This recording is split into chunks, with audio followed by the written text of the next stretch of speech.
Come one, come all. It is officially time for your Monday night pick me up.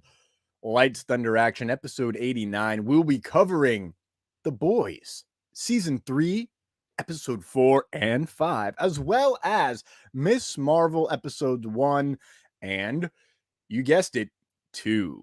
Covering 2 weeks of content. Will there be news? I don't know. We'll see you after the jump. Welcome to LTA with TCR and JRB. This is where the fun begins. You're just not thinking fourth dimensional. Flourish. Peter 03. Num num. I'm vengeance. What? Did we just become best friends? Yup. I love you guys. Hold on to your butts. If we find out you have personalized license plates, you die. Dude, I almost had you. To that I say, all right.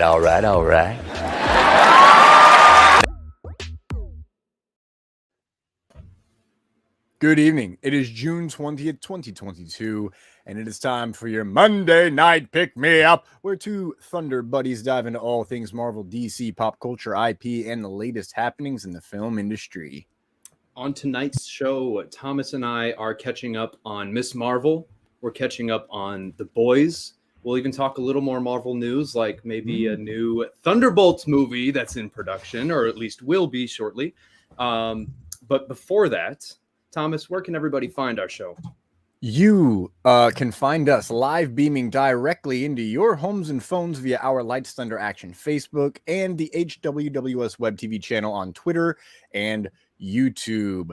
You can find all of those links at Linktr.com/LightsThunderAction. Be sure to like, subscribe, follow to view the live version of our show where you can interact with us.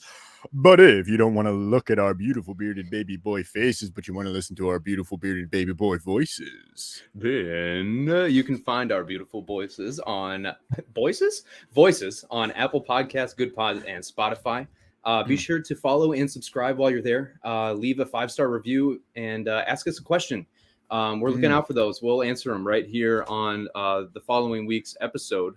yes. Yeah. So give us 5 stars and come hang with us. We love questions. It's my least favorite improv game, but we still love questions. We still love questions. Man, it's been a minute. We haven't talked in a couple weeks now. It's been a fortnight. Not the game kind. Like a old-fashioned 1700s night of forts, you know. The normal kind. The normal fortnight, you know. We went out, we did stuff, and we come back 2 weeks later to find that the entire place has been burnt to the ground and rebuilt by the Spanish conquistadors. I don't know where this is going, JRB. How are you? I'm doing all right, man. It's finally nice and hot up in Chicagoland. We've had a couple weeks of sun now, with minimal bad weather, so that's been awesome.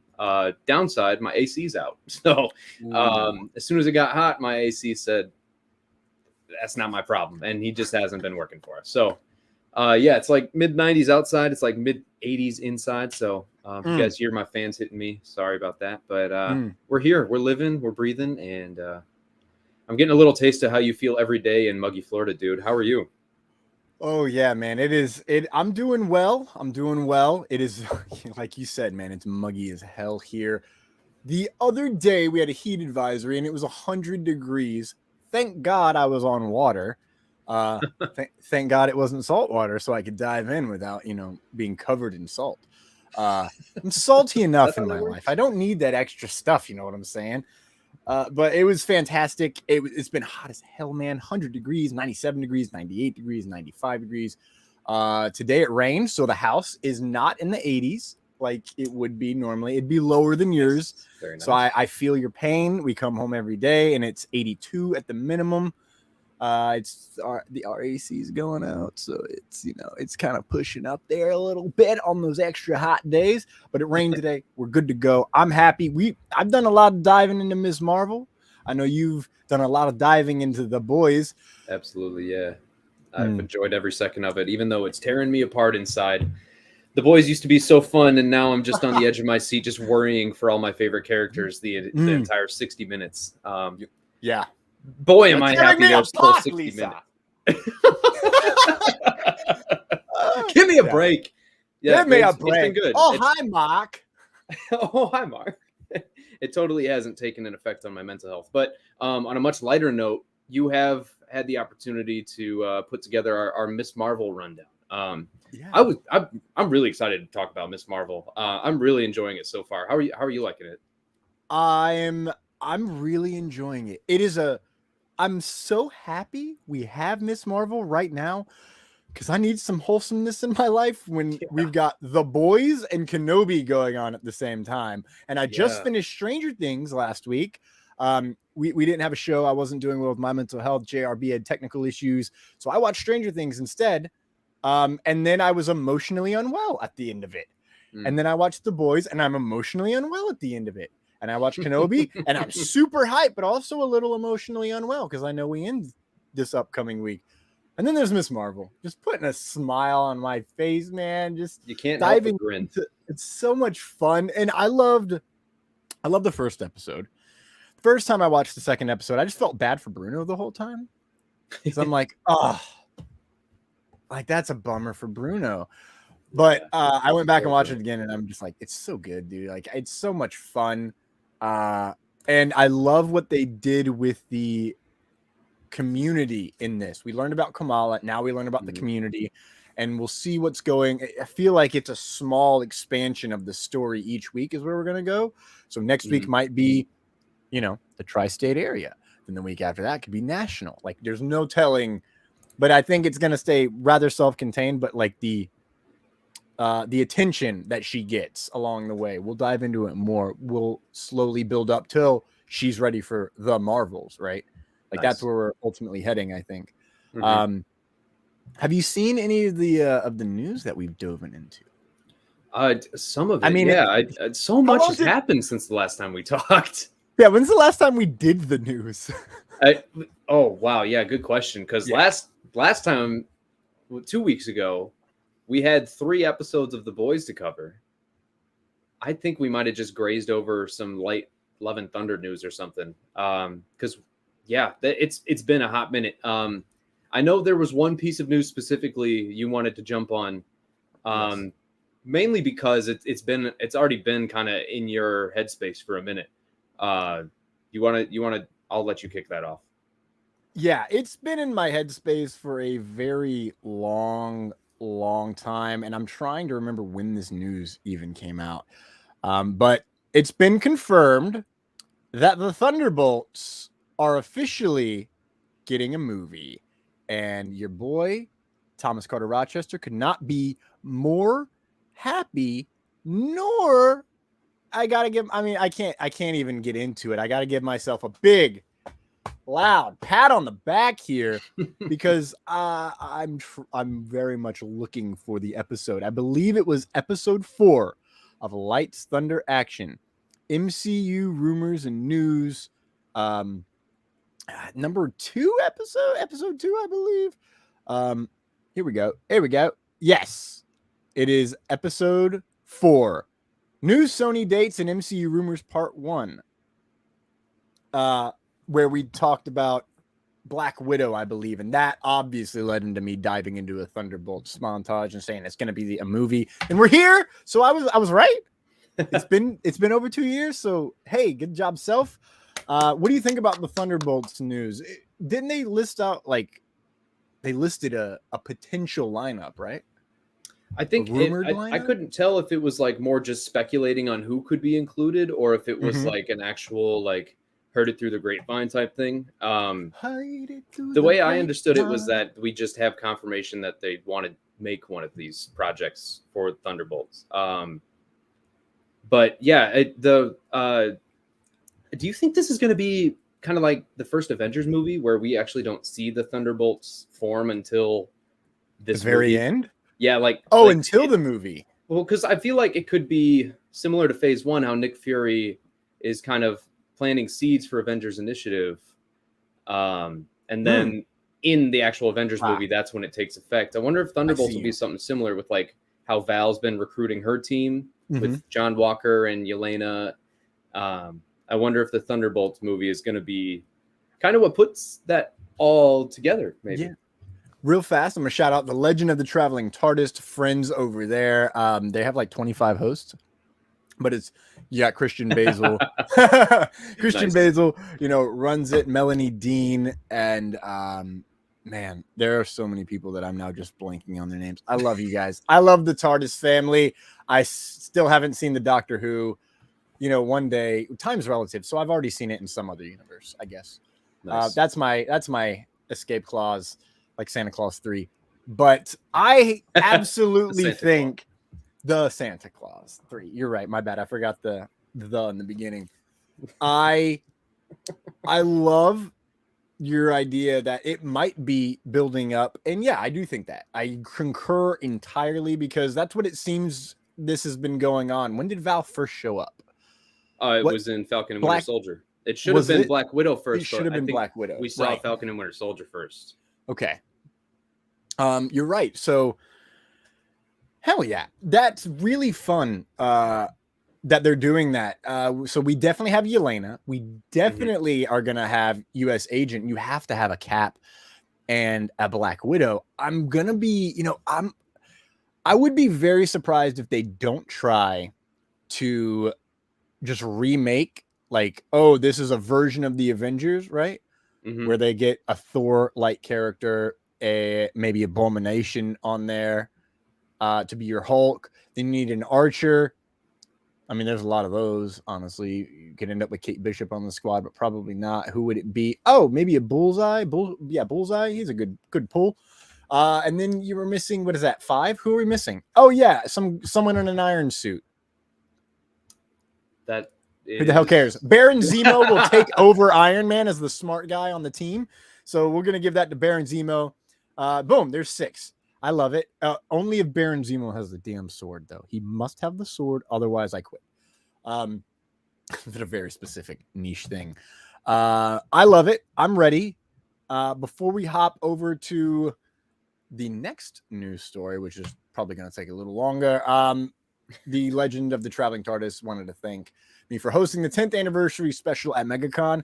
Stop it, guys. It was an honor to be asked and to go up there talking about a show I've never seen. Nothing is more fun than absolutely winging it and making people laugh and making other people look smarter. It's kind of my job. But JRB, Yeah. today, the man himself has dropped some very interessante comments. That man being Kevin Feige. I'm just going to read the quote.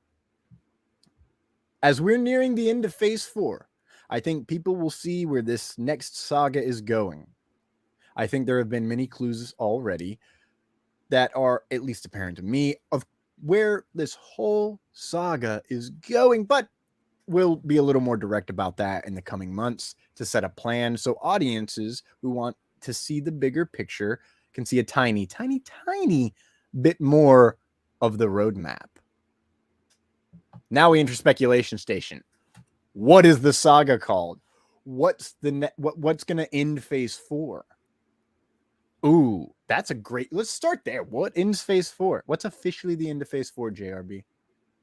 I want to say it's Ant-Man 3, isn't it? Or no, because we have Guardians 3 after that, I think. Is that even Phase 4? That's a great question. Let's find out. That's the thing. They haven't described what is all in Phase 4. I guess whatever comes out is going to be Phase 4, but at some point they have to be like, this is the end of Phase 4.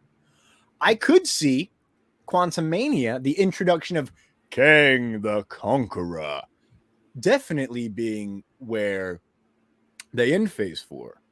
I could also see Secret Invasion in the Marvels be maybe where they end, because remember, that is after Ant-Man and the Wasp now. Right. So then if we want to take that logic even further, then maybe it's the end of Guardians 3. I mean, think about those movies really quick. Quantumania introducing Kang, a character that could be a supreme saga level villain, just like Thanos. We also have the Secret Invasion and the Skrull situation, nice, in the Marvels, branching out of Miss Marvel and bridging with Secret Invasion, right? That's a lot going on there. That could be Right. its own entire saga if, Mhm. done right.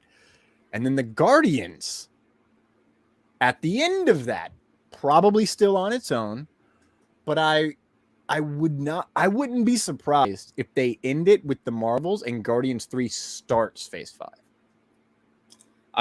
Now that you mention it, I was looking through like what movies we have left, and the Marvels is what stuck out to me. It comes out, it's scheduled for I think the end of next July of 23, and I think Guardians, if I'm not mistaken, is around the holidays of 23.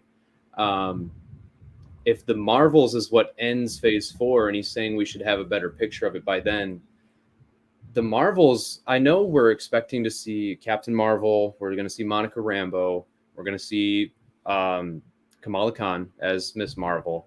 I'm assuming it's a bold assumption, I guess, but we should see Nick Fury again.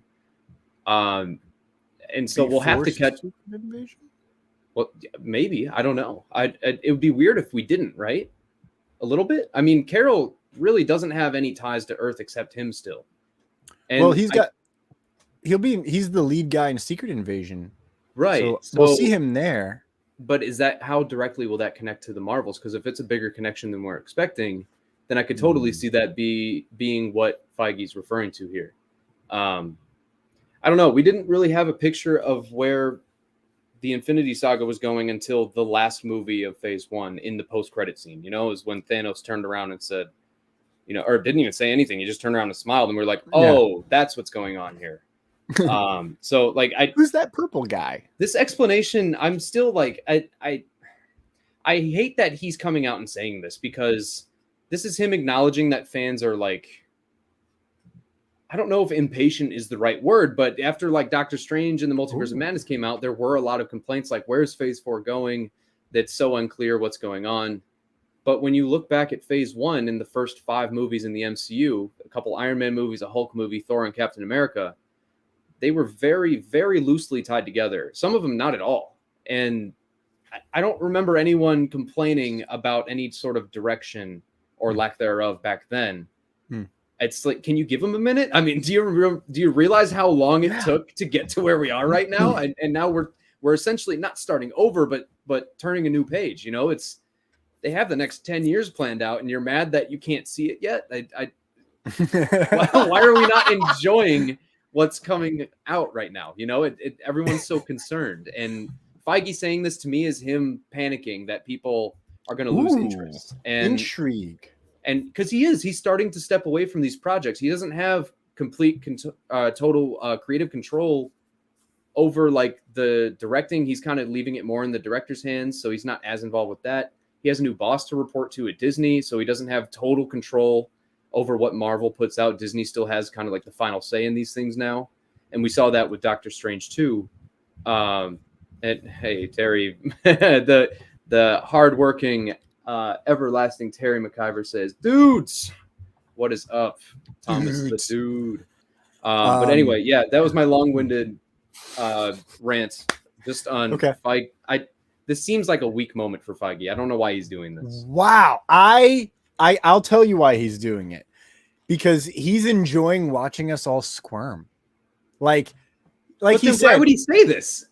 Listen to his exact comment. I think people will start to see where this next saga is going. He thinks it's obvious, but again, he's in it, so I understand his mindset on that. Yeah. And he's like, but we'll be a little more direct about that in the coming months. So we're going to be a little bit more direct about the whole saga in the coming months to set a plan so audiences who want to see the bigger picture can see a tiny, tiny, tiny, tiny bit more of the roadmap. So we're only getting a small, tiny glimpse of whatever this is.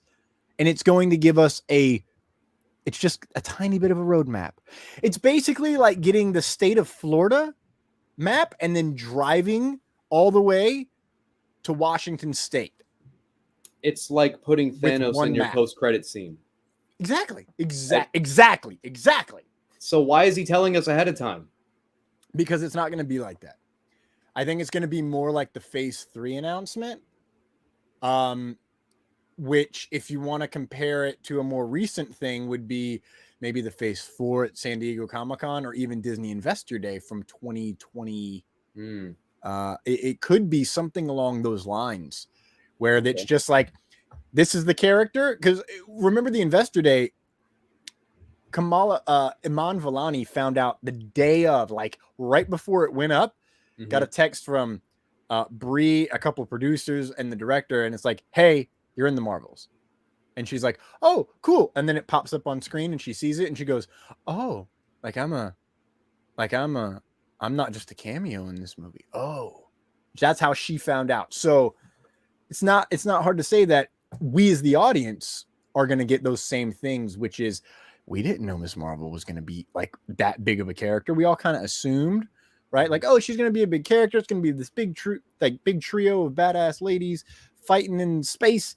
And then it turns out that it's exactly that. And shout out real quick, because I know I'm going to forget in episode 1, Miss Marvel, they have photon gloves. Photon being likely Monica Rambeau's.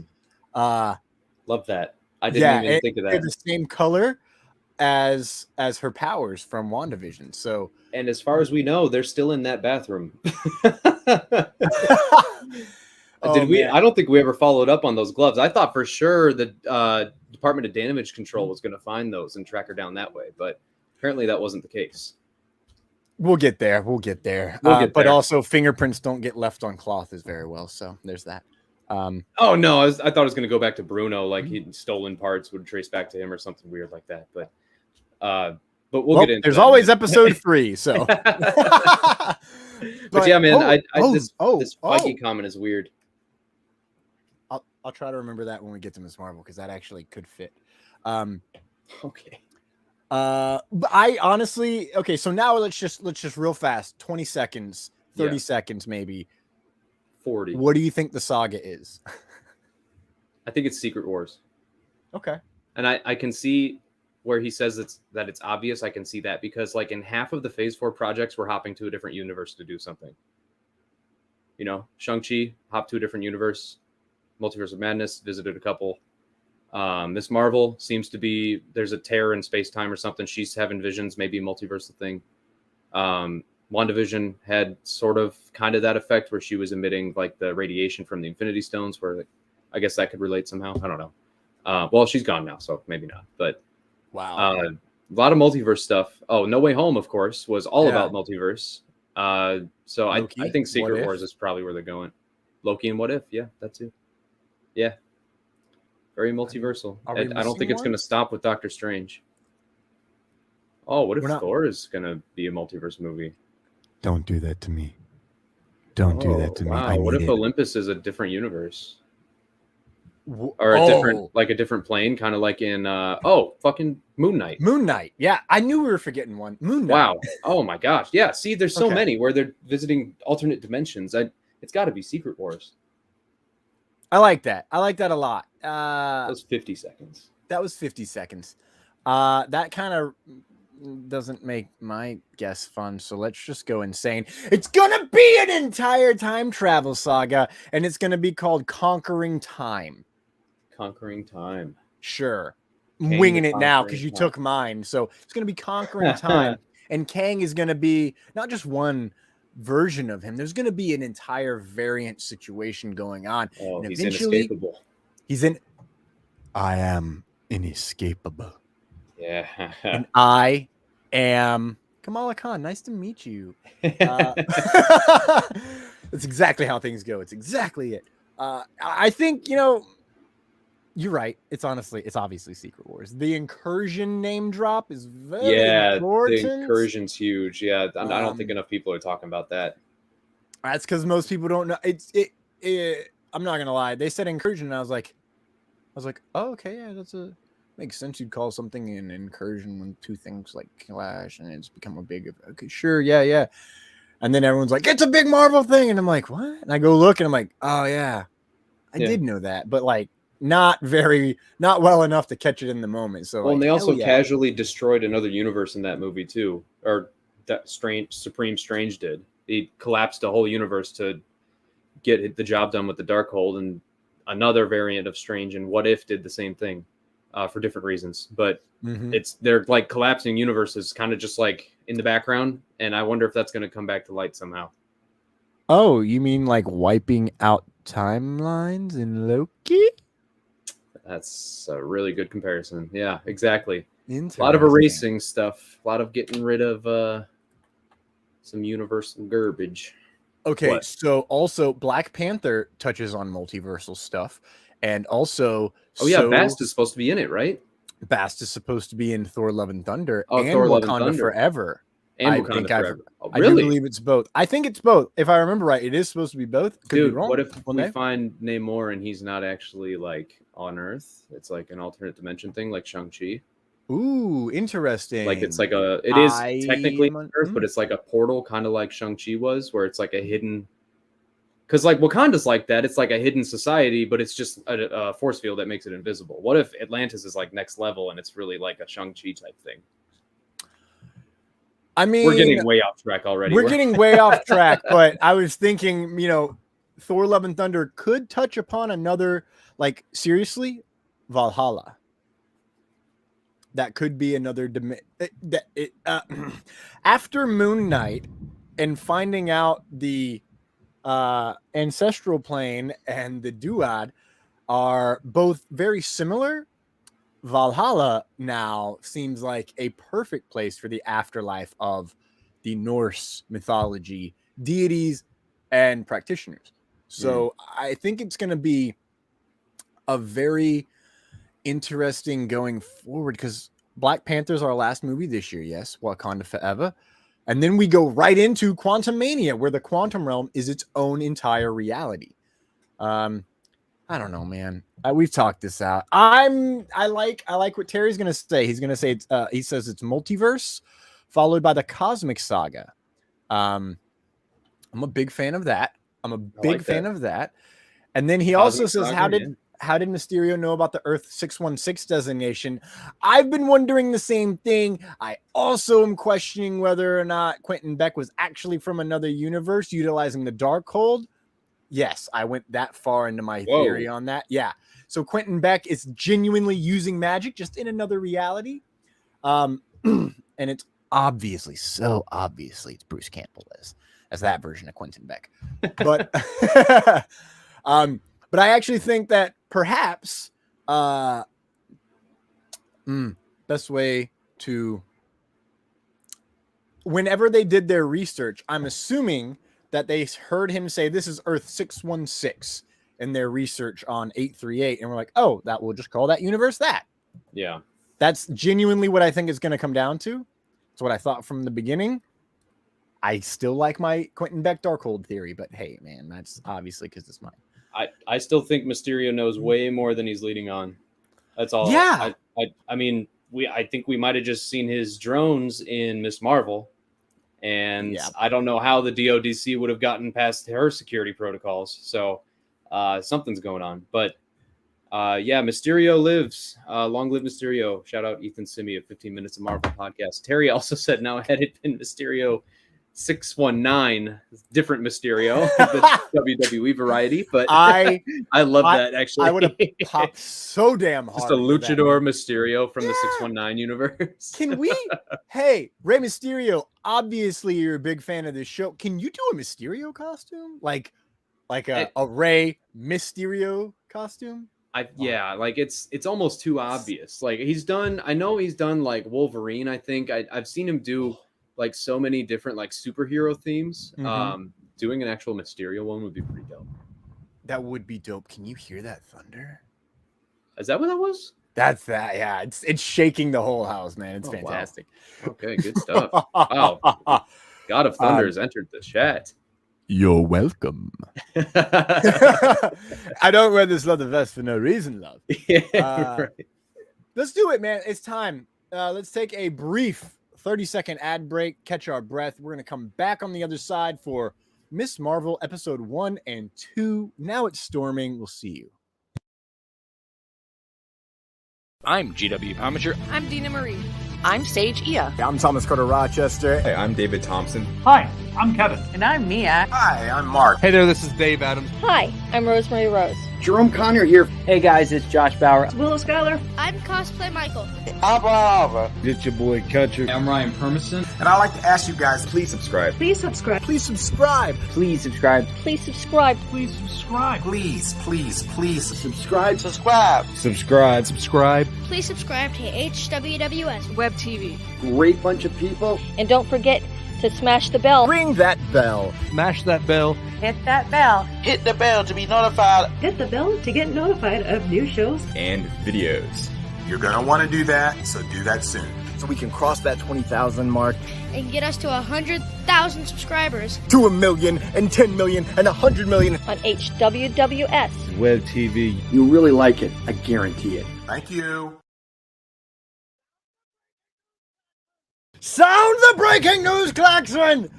There's a new Thor spot. Is it? Oh my God. I'm not even going to watch it, but I really like this picture of Thor. Super jacked and in shape. It looks like, hard to tell, in his old school armor with all of the Guardians with him walking through a fire. Yeah, dude, that's the full Guardian squad. Even Kraglin in the background with the Finn. And Mantis is holding some sort of weapon too. She's ready to go. I'm gonna try to pull this up. I'm gonna pull this up because that's worth looking at.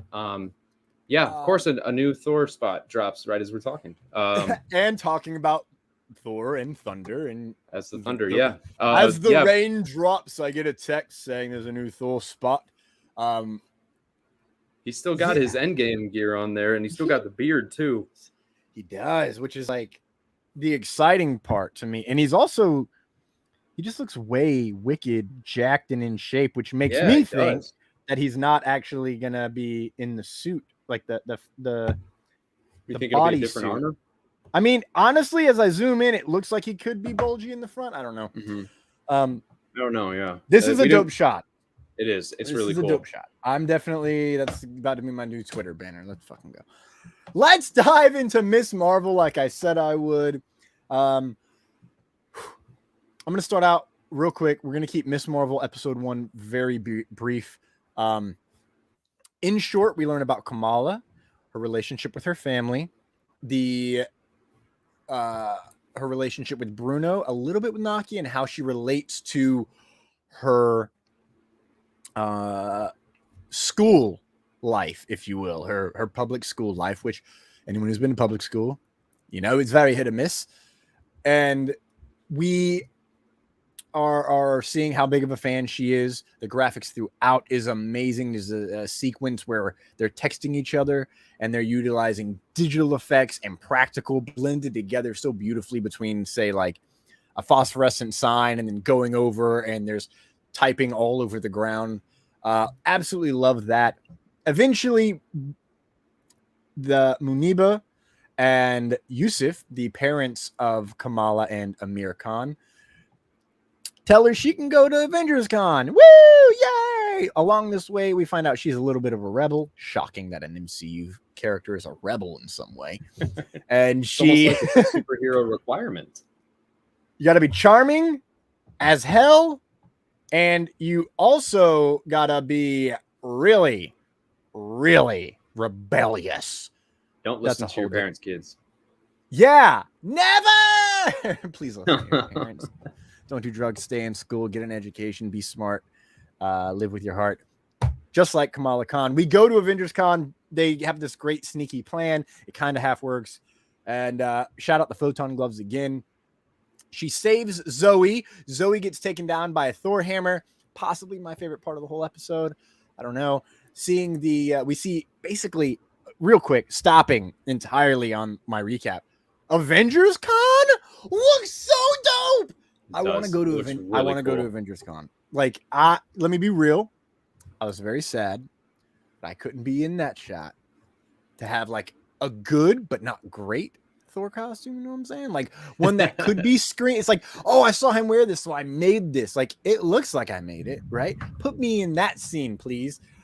That'd be awesome. That's when they need to hire me the most. Just put me as like a background fake Thor, background faux Thor.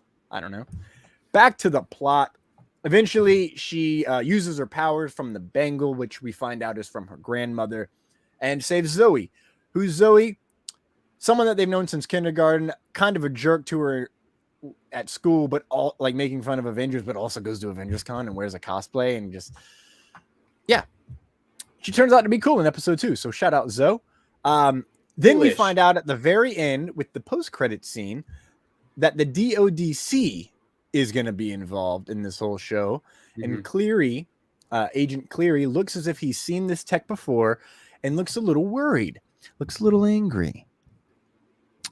I'm going to say it now. Miss Marvel will set up secret invasion in a way we don't yet see, likely being there's a bunch of Skrulls going on in the DODC, and it leads into the Marvels for a trilogy of the Skrull invasion. We get our setup in Miss Marvel. We get the bulk of the plot in Secret Invasion, and then the Marvels, I got a feeling, takes it to space. So they take the fight off Earth, is the vibe I'm getting and how this story is going to be. We find out, oh, this is all happening. Okay, we're going to space. I could be wrong. We'll find out. What did you think of episode 1, which you got to screen? I did. Yeah, I got to see it a little bit early. That was cool. I really like the coming of age story they're telling. Terry McIver in the chat is agreeing with us, saying, watching Miss Marvel, I feel like we're watching 500 Days of Summer. It's a story about a superhero, but it's not necessarily a superhero story. I think that hits it right on the nose.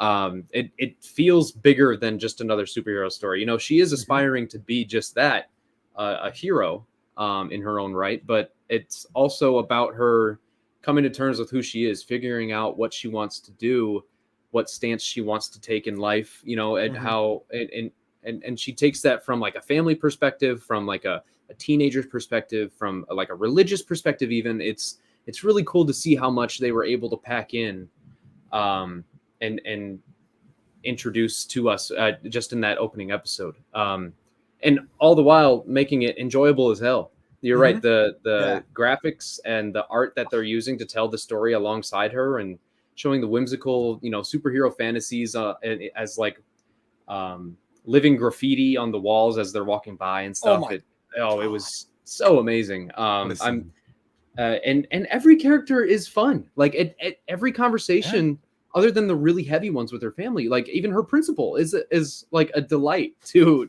see on screen. So I really enjoyed episode 1. I think it's a really unique and cool introduction that was risking being very similar to Spider-Man, but I think did a very good job in avoiding that. I don't feel like it's similar at all, even though in essence their stories should be very similar.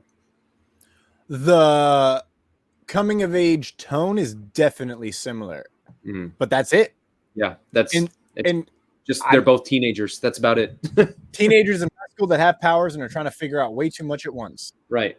Honestly, that's the only thing that needs to be the same, because living in New York and Queens is way different than Jersey City, baby. Yeah, like entirely. So yeah, man, especially when one's a white dude and one is a young Pakistani teenager. Very different lifestyles. Very different lifestyles. Which we get a little bit more of that kind of diversion in episode 2. Really quick, before we go too far, Terry McIver in the comment says, watching Miss Marvel, I feel like we're watching 500 Days of Summer. This is a story about a superhero, but it is not a superhero story. And he also says he's loving the entirety of media used in telling Miss Marvel's story. Yes. Yeah. So, I think this show it's breaking records too. It also opened as like the most watched premiere for a Marvel show, didn't it? Like, I know that's pretty much a record that's set with every Marvel show, but no, it's been like the opposite, mate. No, this one opened really strong. It did have a really good reception. It wasn't, I think, what we wanted it to be, but if I'm not mistaken, I think it was received extremely well. I'll look into that, but I'm looking it up right now. This comes from Forbes. Sweet. Let's see. Early reports are coming in that viewership is significantly lower than other Disney Plus series. Really? Let's see. What is it? Samba TV reports that 775,000 households watched Miss Marvel in its first 5 days. which compares horribly with Moon Knight, Hawkeye, Loki, The Falcon and the Winter Soldier, and WandaVision. Going in that same order is 1.8 million, 1.5 million, 2.5 million, 1.8 million, 1.6 million. So we are kind of seeing what happens when you do something risky right now with the MCU. Yeah. It is a brand new character. It is led by an unknown actress, completely unknown. It's not people coming in for like, oh, it's Oscar Isaac. They're like, who is this character? Right. What is Kamala? You've likely never seen this girl before. It won't be the case for long. She's going to be a star, but we have not seen this girl before. Yeah. She is a star. So there's that. And it's clearly aimed at a younger crowd, right? So it's a little bit lighter than say Moon Knight, and it even is very whimsical. It's actually it's going to be the lightest of them all, if you ask me. So far, definitely. I think Hawkeye is the only one that even comes close to its tone. And Hawkeye still had its really, really dark moments too. Really dark, really emotional. I'd say WandaVision, but WandaVision gets so dark that everything in the beginning just gets kind of wiped out real fast. Yeah, that's a good point though. We're only 2 episodes in. A lot can change. A lot can change, and it's weird to see how it is being affected while running simultaneously with Kenobi. Now, you know me as a big Star Wars fan. I'm sorry, Kamala. I am watching Kenobi 3 times on a day and you once on a day. So, like, I'm watching Kenobi like it's my drug. It is.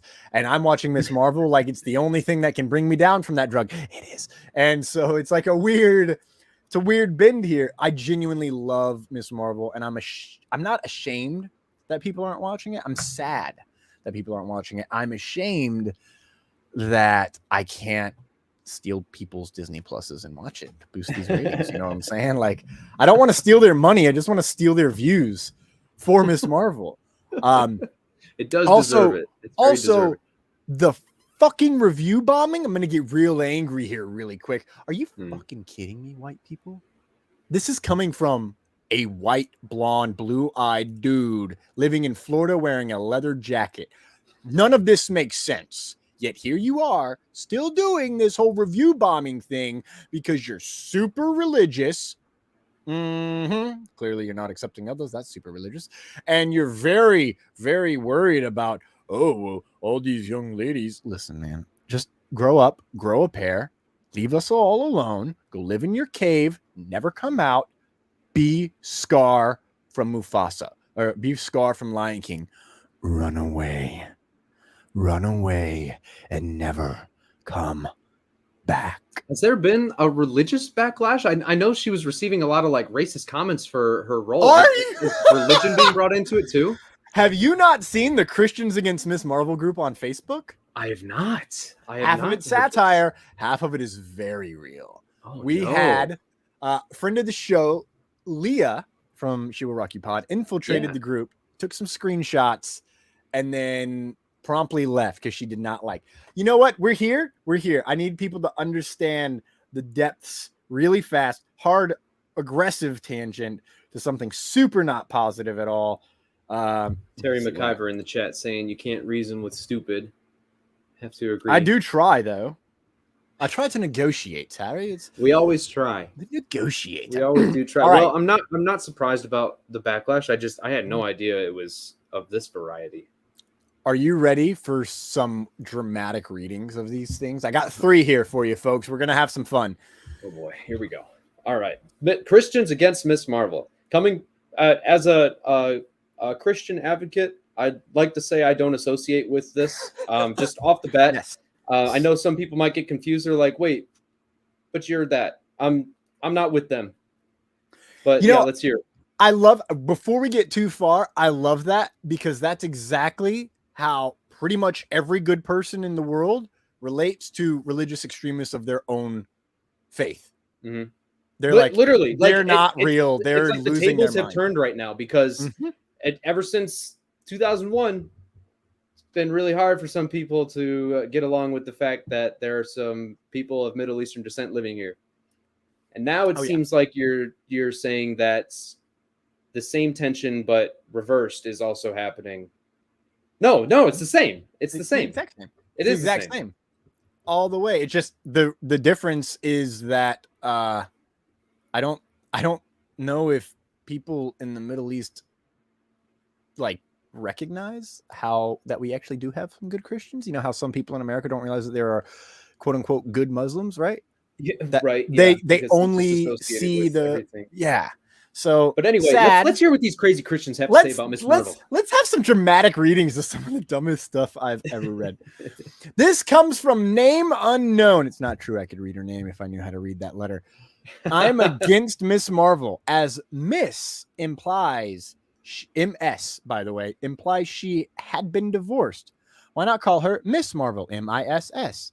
That's because this girl I don't know about clearly got married at a young age, divorced her husband, which is immoral, and now Marvel are pushing strong, single, independent women when we should have been pushing marriage. What? Thank you. This Thank can't you. be real. This It's real, baby. Oh my! It's God. real, and I can't. What? Get Did out she of watch 5 minutes? She's 16 years old. The real question is, did she even watch it? Because I'm thinking She certainly did not. no. Okay. She's clearly divorced, though. This one is funny.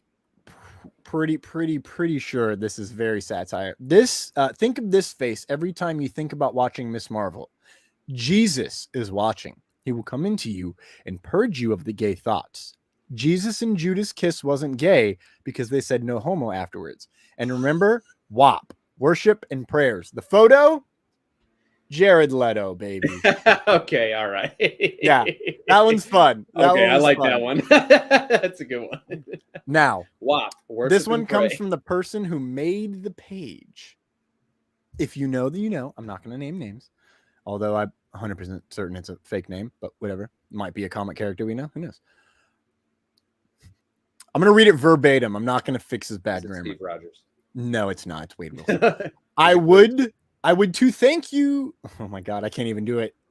I would to thank all 15,000 members today! Exclamation point.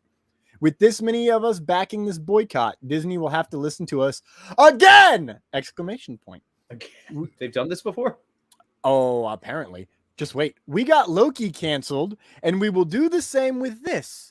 Disney knows how powerful we have become. This movement will not be stopped! Amen! Oh my! Because it's in all caps with lots of exclamations. Oh no! And no one tell him that Loki just started shooting last week. Tell him. Let's jump out of review bombing and why it's dumb and stop making fun of people. I'm so sorry, people. I hope that was all satire. Because you never know. You never know in this world. I'd be baffled if at least 2 out of 3 of those were real. Because like that, I can understand maybe the first one. Those second 2, holy cow! Maybe. That's wow. Yeah, I had no idea. But we're making waves, baby. We're making waves. Things are happening. Shout out Miss Marvel for being awesome. Episode 2. Somewhere in this episode, I do not remember, the DODC interviews Zoe. God, that was fun to say. Once it's revealed that quote-unquote Nightlight might be of South Asian descent, they plan to do a tri-state sweep where they investigate every temple, mosque, and community center until they find Nightlight. I just thought Despite of another the progress. Spider-Man. It's Nightlight and Night Monkey. Oh my God. Nice. Despite the progress to stop racism, the 2 officers point out that the FBI is still surveilling them for any terrorist activities. Again, the DODC feeling extra sinister, so I'm calling Skrull for the whole thing. I'm not the first one to think of it. I could be the first one to think of this. I'm definitely not the first one to say it, for sure. I thought of it the first time I watched that episode. I was like, he looks sinister. He doesn't need to be sinister. Why does he look so angry? And I'm like, yeah. And I was like, oh, he's a Skrull. Oh, shit. They're all Skrulls. Oh, that's how he knew about. Oh, and then, oh, shit. I think that might explain his lack of like human empathy is because he's not human. I like where you're going with that because he knows where Nick Fury is and no one knows where Nick Fury is. Like he's the one that told Spider-Man where Nick Fury wasn't, at least. He's like, Nick Fury's been off world for the last year, dude. Like he said it so matter of fact, like I've known this for a long time. How do you not know this? And he could be the tech guy. You know, he's going after all this Stark tech. You remember in Captain Marvel, he's like, "That's your tech guy," and maybe this is Fury's new tech guy. Oh my god! It was supposed to be I would my love science that. guy. I'd be very happy with that. I like Cleary. I like that he's kind of like Growing into a Coulson. Ooh, a Skrull Coulson. A Skrullson? There we go. Nice. I've been wanting Coulson to be a Skrull for so effing long, dude. Back when I had ideas of, you know, I was like, ooh, if they bring Coulson back, like, oh, they don't need to bring Coulson back. Or if they bring Coulson back, or if they decide to do Coulson at some point, they find out, oh, he's been a Skrull this whole time. He's not a Skrull we knew about. But they did make him a Skrull in Miss Marvel or in Captain Marvel, and that was cool, I guess. For a second, yeah. But what if that was to throw us off to the fact that he's been a Skrull the whole time? Right. Yeah. Really deep undercover, yeah. Aha! Hey, we didn't meet Coulson in Captain Marvel till Skrulls were already there. That's all I'm saying. Oh man, you're not wrong. And we never saw him when the Skrull wasn't in his body. Like we saw him. No, we did. We did, didn't we? He like walks outside and is just like, where'd everybody go? Oh yes, you're right. He was still at the Blockbuster. He's like, I'm still here. Okay. But anyway, wow. We have saved Skrullson from further detriment. Let's dive in not real fast because it's going to take some time here. Not too much time. We're aiming for 20 minutes. Keep us on track there, JLB. We find out during an awesome and adorable training sequence that Kamala's powers come from within her, and that it's theorized that the bangle unlocked the superhuman part of her. Yes. Inhumans wrinkle sitting there, or even better, X-Men, or even better, cosmic lineage. Okay, so let me ask you this. Do you think it's a coincidence that we just saw Black Bolt again back in May? No, I don't. Me neither. When they mentioned the Terrigen mists, like they described everything about the Inhumans that you need to know in a sentence. Yeah. So when I saw Multiverse of Madness again the second time, and I was like, they mentioned the Terrigen mists, and literally, and canonically, there's a bunch of different ways that it's been visually done. Could just be an energy field. Could just be a power. Be an energy. Yeah, like the one she's got a little bit of dust that pops up off of her, right? Well, the first time she put the bangle on, it did that thing where it completely covered her. I don't think we've seen it do that since then, right? No. Was that some sort of activation? And maybe that's why that was so overwhelming for her, is she was going to be okay with the cameras and the fame and everything, but she was already so overstimulated by that change she was going through. Mm-hmm. Wow, that would be. That's what I've been thinking for sure this whole time. We've already seen a Terrigenesis take place. Yes, in Miss Marvel, we just don't realize. Yes, exactly. And what's important to note is when the Terrigen mist hit you in the comics or in other Agents of S.H.I.E.L.D., you go through a crystallizing process where you are like a boulder. You go into a cocoon of your own body, right? And it's a rock, or it's crystalline, or it's just a husk of yourself, and then what comes out is the Inhuman. Yeah. And so we might have seen it over her. What goes over her is a crystalline hard structure that they're calling hard light. We should reference what they're calling the power in the show. And I hope that doesn't stick. I don't mind the power itself being called hard light this early. Yeah, I'm fine with it, but I hope it doesn't stick. It'll stick in a way that Peter Tingle sticks, I think. See, I love it's like use your tingle and blah blah blah blah blah, and they're like, sure, yeah, use the tingle, whatever. So she'll be like, use the hard light, and someone's gonna be like, oh, dude, don't call it that. So I bet, okay, yeah, either Monica or Captain Marvel will come up with a better name for it. Yeah, be like, that's dumb. We're gonna call it this. Photon light. I got nothing. I got nothing. We eventually get a little bit of Kamala's family backstory, which is kind of like I got a few points here, and it mostly focuses on the community and how things are related to Kamala and the tradition and the story that comes from the her family, which is Yusuf explaining Muniba's mother Sana got separated from her family during the partition when she was just a child. Yeah. She was assumed lost by the family, but just as the last train was departing for Pakistan, She, quote unquote, followed a trail of stars back to her father. Question for you, real quick. Is this the same power as Kamala that she followed? I don't know. Okay. Is it too early to tell? It might be too early to tell. Is it?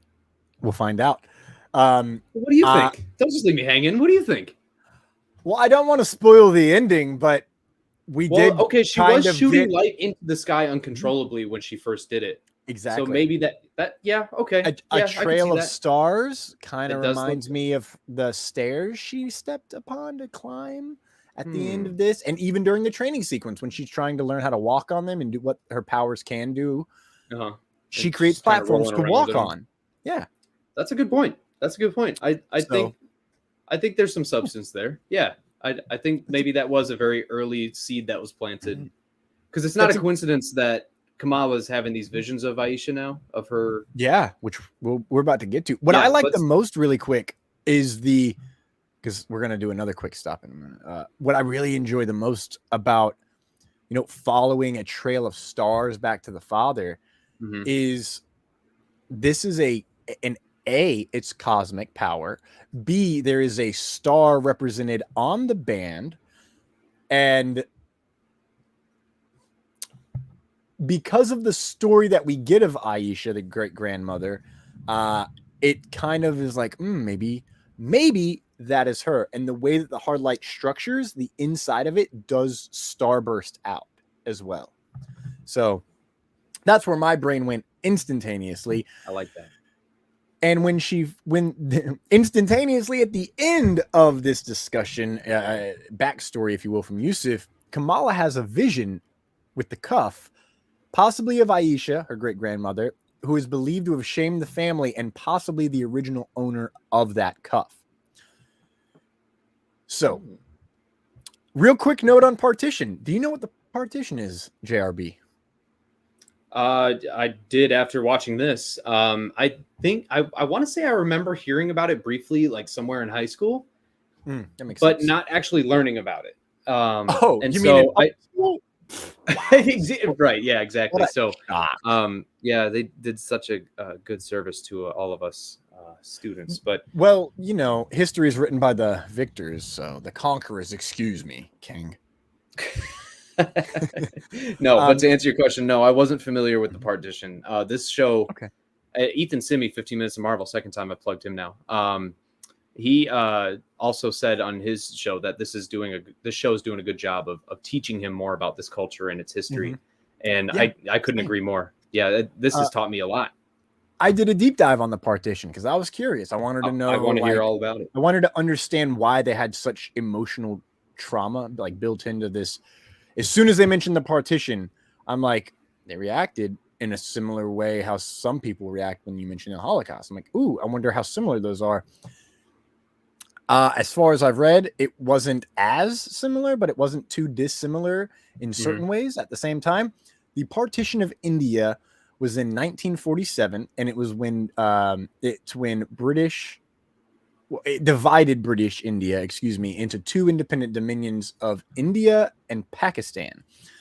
If I remember right, here we go. It is the partition displaced between 10 and 20 million people along religious lines, creating overwhelming calamity in the newly constituted dominions.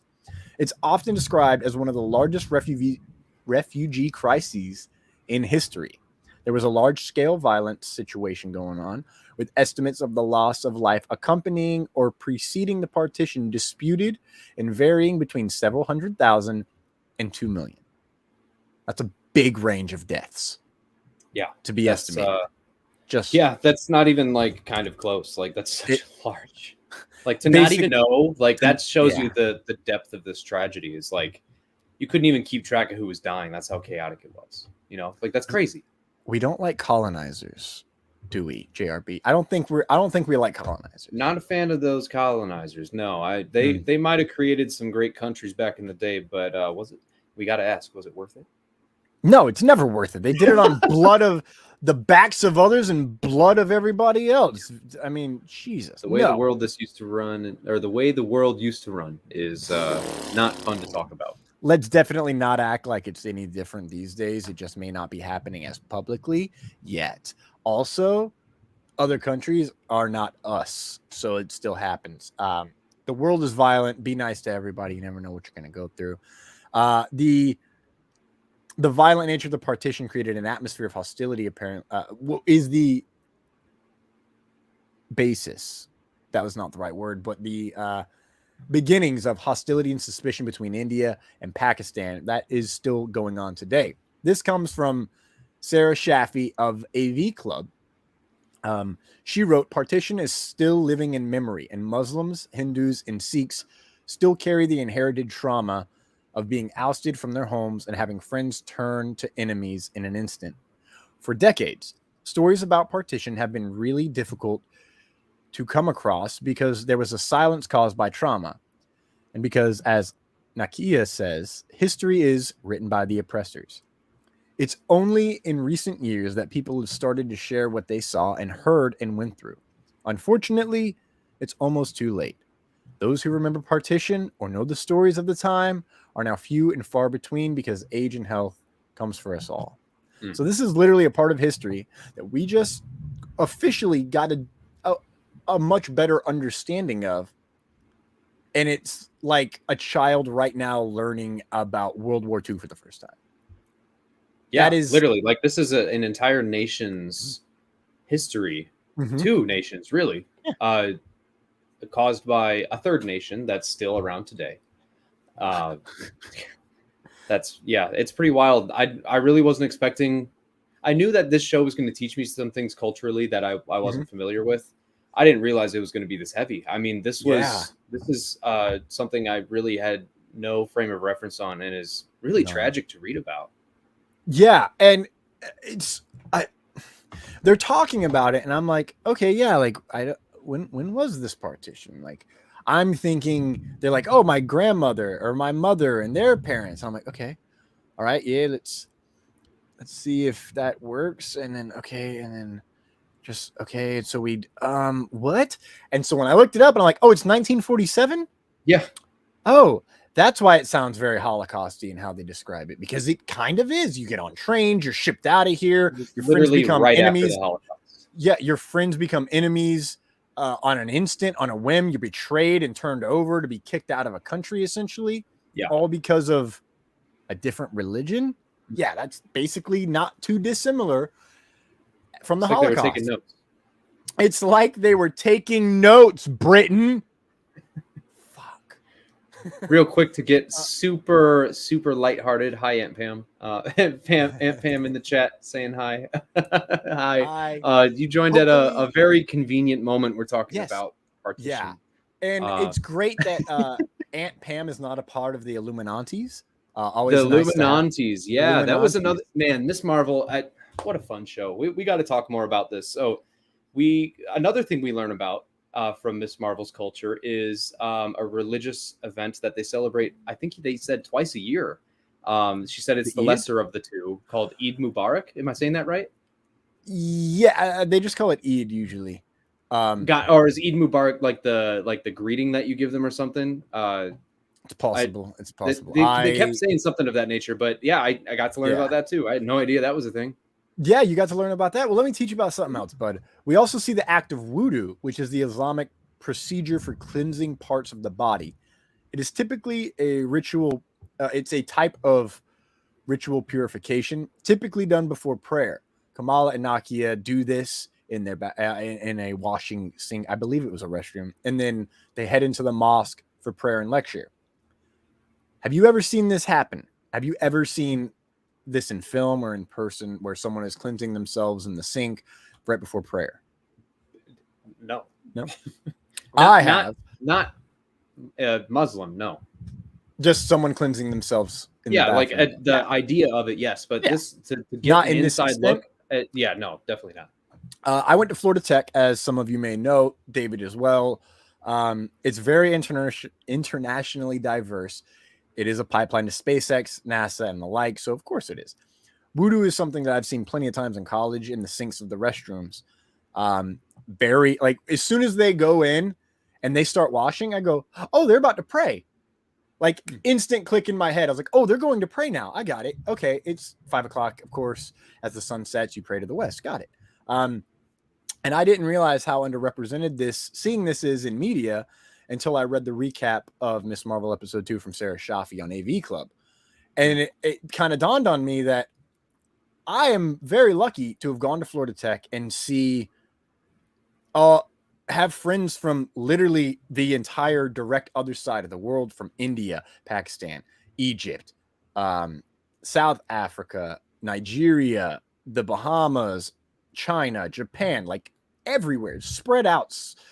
I'm missing all the Slavic nations as well. All my friends there, Western Europeans, Eastern Europeans, all over the world. And you get to learn a lot about other cultures and other people and how the world really is, from people who are like living on the streets, not, oh, what the news tells us, like, what is it like on the streets? And that's JRB, where I found out that most people in the Muslim faith of Islamic faith are straight up just like, yeah, they're the extremists. And he's like, do y'all have that? And I'm like, oh yeah, we have the Westboro Baptist Church. We like to call them the Westboroers. And he's like, what is that? And I'm like, they try to kill everybody and they march against everything. They pretty much just, I don't even know what they do other than piss everybody off. And he's like, oh, that sounds familiar. I'm like, see, you get it. It's I mean, they don't get as much attention here because they don't do anything too drastic, but no one likes them. That's for sure. Or it gets swept under the rug. I mean, hard to say.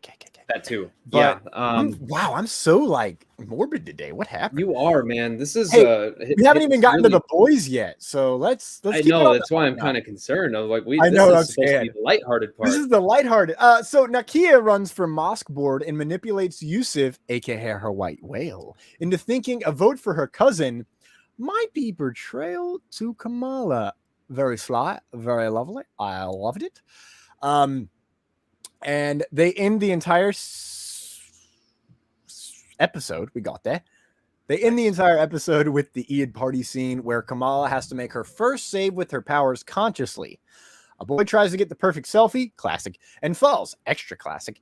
Kamala saves him and then has another vision of Aisha, which causes him to fall. She provides landing pads to slowly cushion his fall, and the DODC shows up, and Kamala escapes by getting saved by Kamran, who I haven't spoke about this whole time, and I'm so sorry I forgot, and his mother. That's right. Now, before we get into his mother, we got to talk. Kamran is the crush in this story of this coming-of-age teenage Kamala Khan. He's introduced at the beginning of the second episode in cafeteria, right? And Zoe's talking about her time and how she was saved by Nightlight, and then she says she's throwing a party. This dude walks by. He's like, "You're the new senior, right?" And Kamran goes, "Yeah." She's like, "You should come to this party." And he's like, "Totally." And Kamala, that's when she decides we're going there too, just so she can see him. And she finds him. They link up. The party gets busted.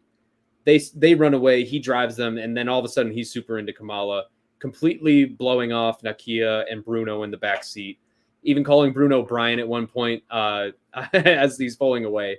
But Kamran quickly plants himself as like a piece in Kamala's life. A distraction, really. Then he comes around at the end of the episode, pulls up right at the right moment. She hops in the car, and who's sitting in the back seat? The woman that introduces herself as his mother, or he introduces her as his mother. And boy, does she look familiar. Thomas, where have we seen this woman before? I don't know, bro. Tell me. It's Aisha. Is it? Yeah, isn't it? Did I miss that? I think it. What? No, I'm fairly certain that's Aisha. Okay. It looks just like the woman that Kamala's been seeing in her visions. Okay, we're gonna Google this real quick. Oh wow. Okay, no, so when she said I've been waiting a long time to meet you, what did you think she was talking about? I'm so interested now. Where did you go with this? I love this, dude. I love this. I had two different thoughts. Number one, I got questions for you that I was gonna have you answer, but you already you got me already. Is she an agent of some kind, and is Kamran a little agent? So I think there's a scene where they're sitting in a restaurant. They're gonna grab some food, and this is Kamala and Kamran, and then her brother Amir shows up. She doesn't want Amir to know that she's with this boy, so she says it's my cousin. What if they're actually related? Okay, that's my other question. Is she actually his cousin? Like, right? Like I have a feeling they really are like somehow related, because I think that's her great grandmother in the back seat. Interesting. I am trying to get the whole entire top. There it is. Get the cast to load on me. Kamran didn't show up until after she put that bangle on. That's all I'm saying. It's true. And I find it interesting that someone came, which is why I'm like, oh, maybe it is her. Like, it's an agent. Who knew? It's an agent of some kind. It's an agent. That's a little agent. And Kamran is a smaller agent. Exactly. That's exactly what I was thinking the whole time. Nice. But I'm not even seeing. Is no one talking about this? Am I crazy? No one's talking about this. I'm not seeing any actress for playing Aisha. I am seeing. That's weird, because Aisha has been in it. I'm seeing Nimra Bucha. I feel like I'm not. I don't know if I'm butchering that. I apologize if I am. Her name is Najma, and she is listed 2 below Kamran in the credits. So, perhaps, maybe, because I don't understand how she could be this high, it's Kamran, Sana, Najma, and then Taisha, which is Amir's fiance. So from there, it's like okay, that is a step down right there. Yeah. If we're talking Sana, and here's the thing, bud. Here's the thing. I'm seeing her in this video. Like, I'm seeing some pictures of her. Yeah. And you might be right, dude. You might be right. That was my first question. I was wondering too. I'm looking it up. I'm scrubbing through this episode right now, because now you got me questioning myself. Oh man, you're going deep. I love it. Well, let me try and wrap up a little bit of what I'm Go for it. I'm gonna see if I'm right about this or not. I absolutely am all in on Miss Marvel. I think the DODC is going to lead to something bigger. I agree. And it'll be very, very interesting to see how. It'll be interesting to see how the DODC part of it all shakes out. If they are Skrulls, if they lead to someone else, or if now that Kamala is being seen with that specific power, if people who know that power are going to come after her. Often it happens. So that's kind of where I see this going. For the overarching of it all, Muniba does not want to talk about the partition, nor does she want to talk about Aisha. And part of me is thinking, perhaps she knows way more than she's letting on. She has mentioned plenty of times about living in fantasies. And living in a dream world, and our family has done this for many years, and blah blah blah blah blah. Yep. And it's like, okay. And then in this episode, as soon as partition is mentioned, she gets up and she walks away, and she's like, "It's a fairy tale. It is all wrong." That was not a bad accent. It wasn't great, but it wasn't bad. It was all right. It was okay. It was a solid 50%. But I definitely think we're going to find out a lot more. Like, all these things happening to Kamala, this power is going to be so closely related to her family specifically that it's going to stay a very small emotional story while big things are happening out there.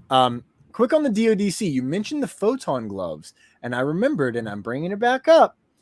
We've only seen the DODC go after one person so far.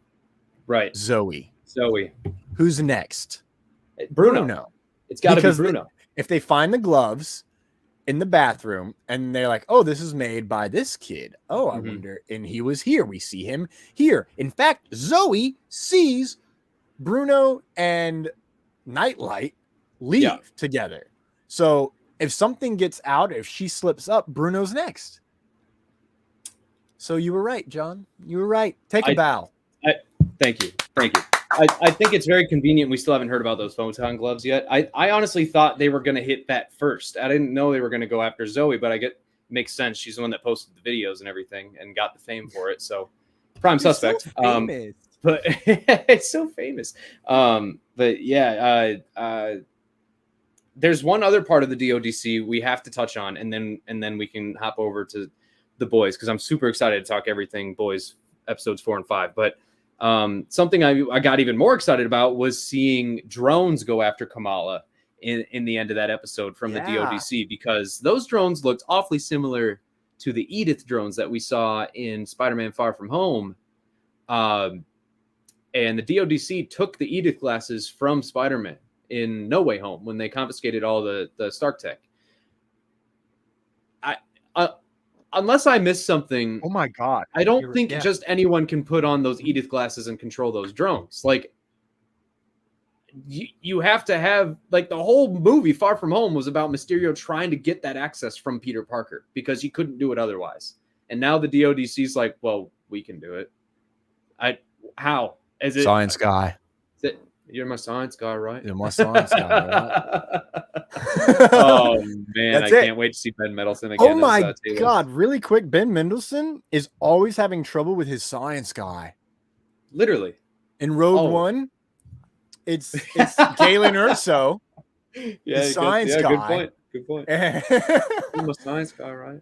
You're my science guy, right? Love it. But yeah, we saw some drones, and are we really not going to talk about how they're controlling them? Because you just made a whole movie about how you need something really specific to control those drones, and now you're saying you don't need that. So does Mysterio have a mole in the DODC?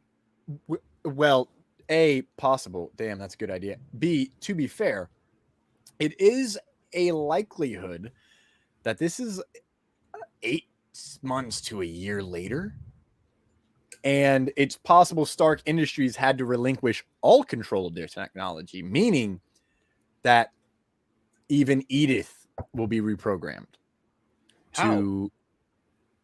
That's crazy, man. It's Listen, really man, crazy. I don't know. That is something we'll find out. How? Maybe they stabbed Peter Parker with like some needle, and then all of a sudden he's like, Edith, give government control, dude.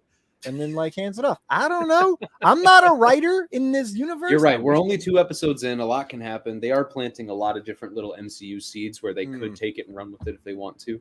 But those drones really stuck out to me. And the fact that Kamala destroyed one too. Like when she was fighting back, trying to run away, she actually got one of them. I thought that was pretty awesome to see. Slipped over my head. Love that. But those drones, man. I hope we get more of an explanation on that. I wonder if those are what's going to be used to encounter like superhuman threats now, so humans don't have to. I wonder if that's just like standard protocol. Holy fuck, yeah, it is. Just like AIM hunting, definitely like Inhumans in the Avengers game.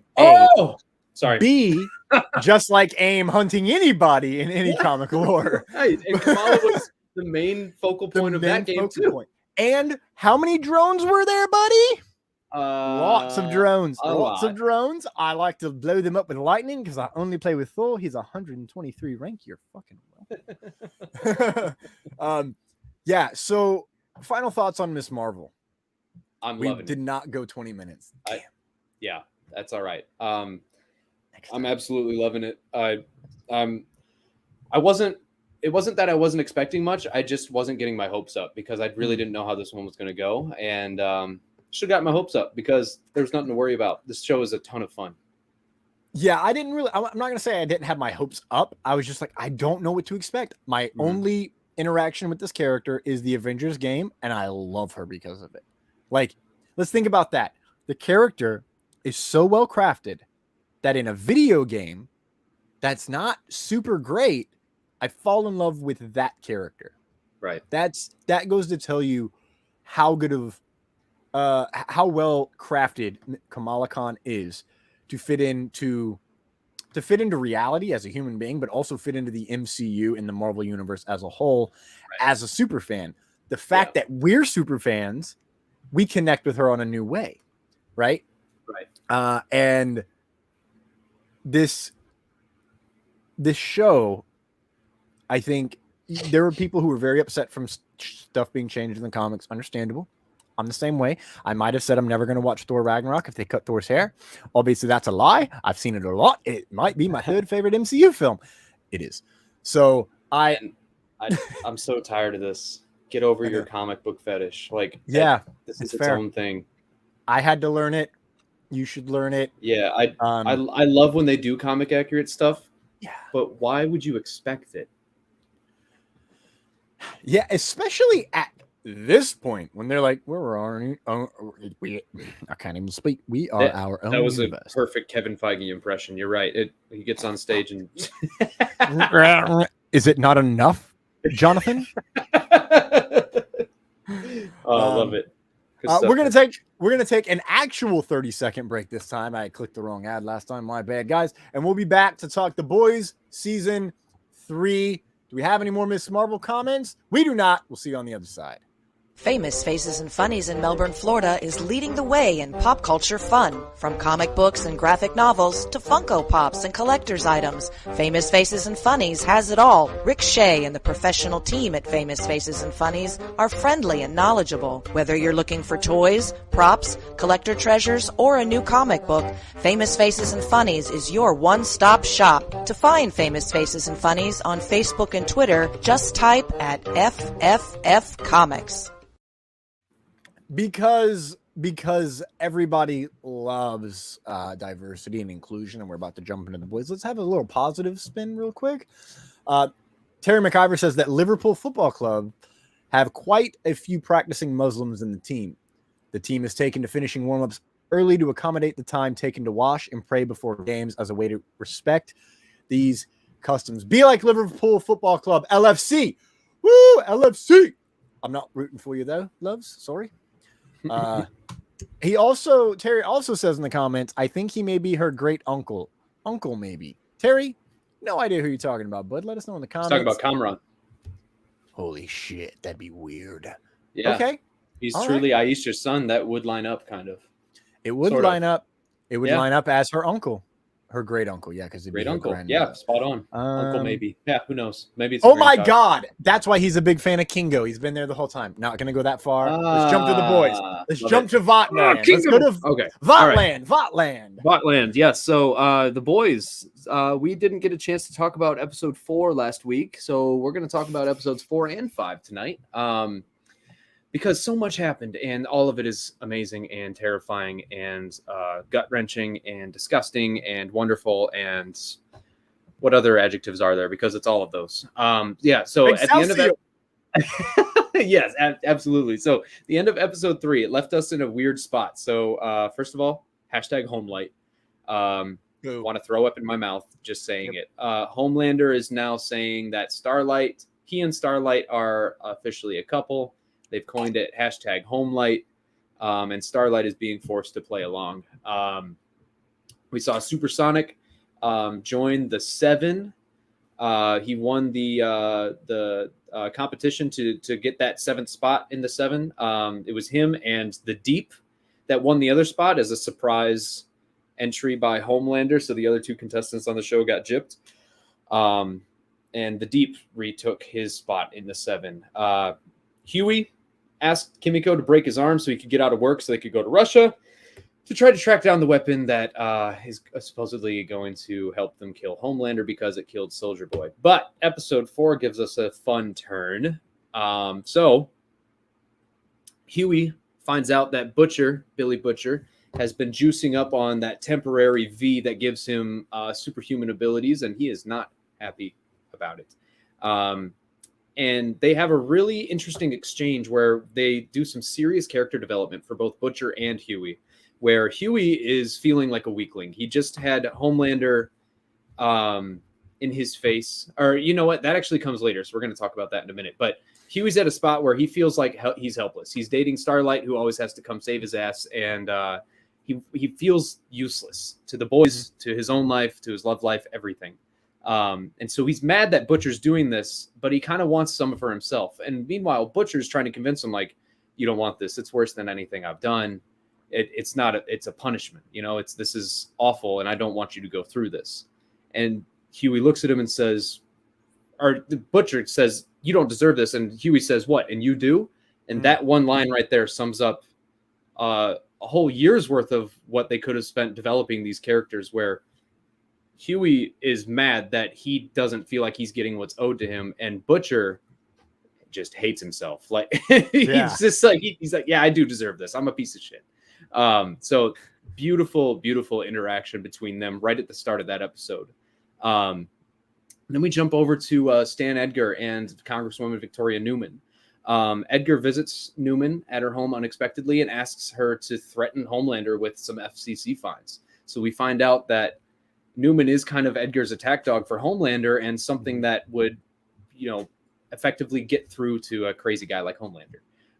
But what we don't see till later on is that Newman ends up going behind Stan Edgar's back, and instead of coming down on Homelander, she opens an investigation into Stan Edgar for the corruption at Vought. And turns out she was in cahoots with Homelander. Homelander was a step ahead of Edgar, I guess, and got to Victoria Newman. And it turns out Newman is in the market for some compound V for her own daughter, because she wants to protect her child. She thinks, I need her to be like me because I can't always protect her. And with the path that I'm going down, her whole focal point has totally shifted from protecting Stan to protecting her own, which is her daughter. So we end up getting this really gut-wrenching scene where she shoots her daughter up with the compound V, and she's holding her in her bed, and the scene just kind of fades away with her daughter just screaming and crying in agony. And the fact that she doesn't even know if it's actually going to work is haunting. But as a result of that, Homelander finds Stan Edgar in the Vought Tower and starts to taunt him, and starts to walk circles around him, literally poking at him, saying, I used to be afraid of you, like, oh, I'm so glad you're not a problem for me anymore. I'm so far past you. I've evolved. I've progressed. I'm above you now. And Edgar turns it into what he's been doing this whole time: cold, conniving, 3 steps ahead of everyone else, completely acting cool as a cucumber, like nothing's wrong. And even as much of a instigator as Homelander is, and we'll see more of that later, Edgar just takes it and he's like, you're nothing, man. We're still a pharmaceutical company. You're just bad product. He calls Homelander bad product. And you could see that hit him. And even though Homelander, how he tries to deflect, you could see it in his eyes. And that's Anthony Starr's acting coming out. He plays a maniac so well. It's amazing. He's crushing this. Roll, quick question for you. Hopefully it doesn't turn into a 20-minute tangent like we normally do. So do you think Homelander got to Newman before Edgar?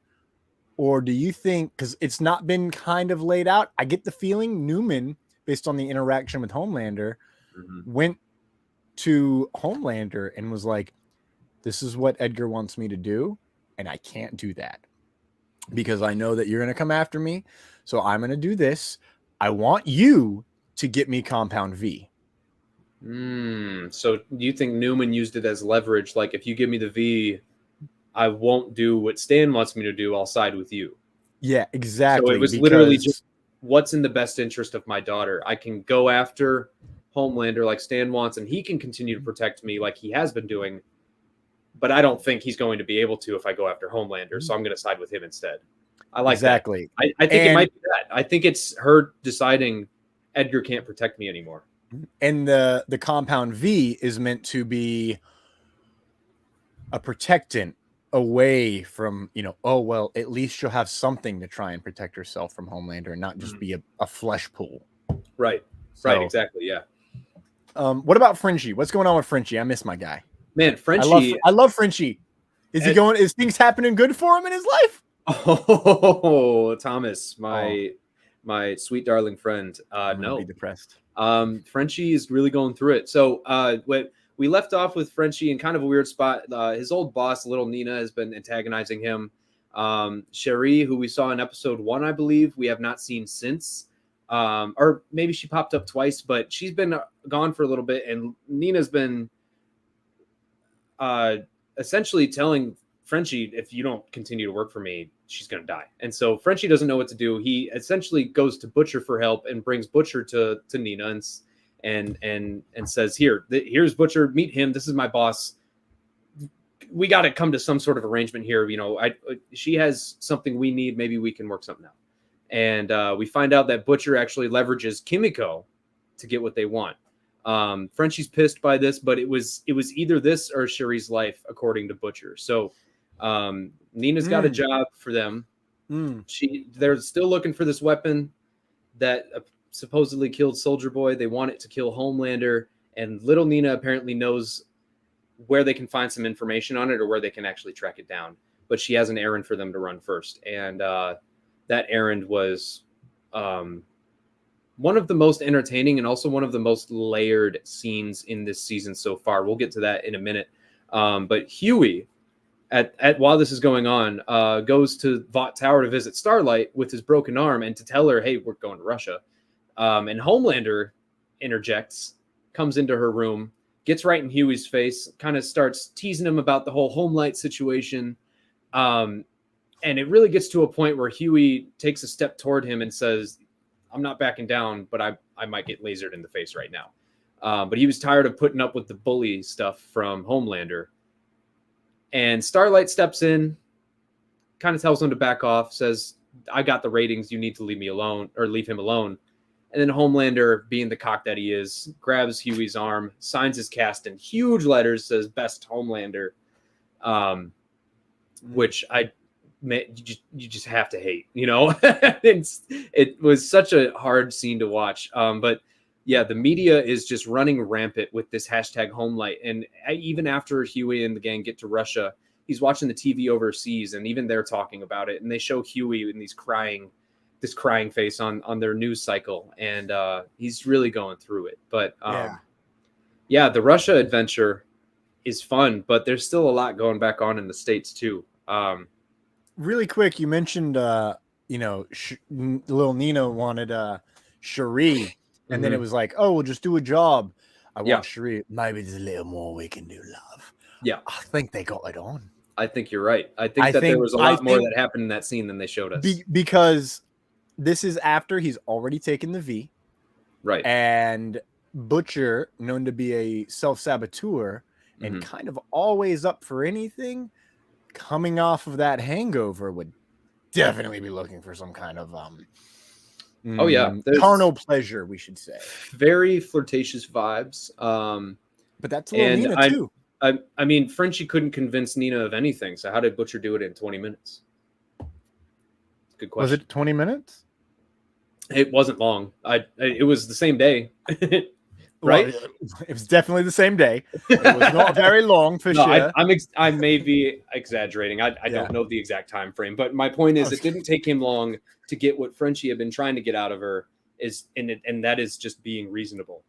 So to get someone like little Nina to be reasonable and to come up with an alternate solution for him, even though she was so set on getting this from Frenchie specifically, says a lot about what Butcher's still capable of and what he's willing to put himself through to get what he wants. And that comes back to the temporary V.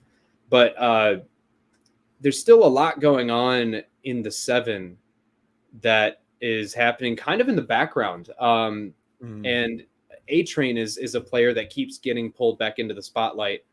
And he's literally useless. And I don't mean this in an offensive way, but he literally has become the token black guy in the 7, where he's only being used to pander for political points, while he's actually begging to do like something actually productive for his community, you know, to fight this racial injustice that is being brought to his attention as a superhero.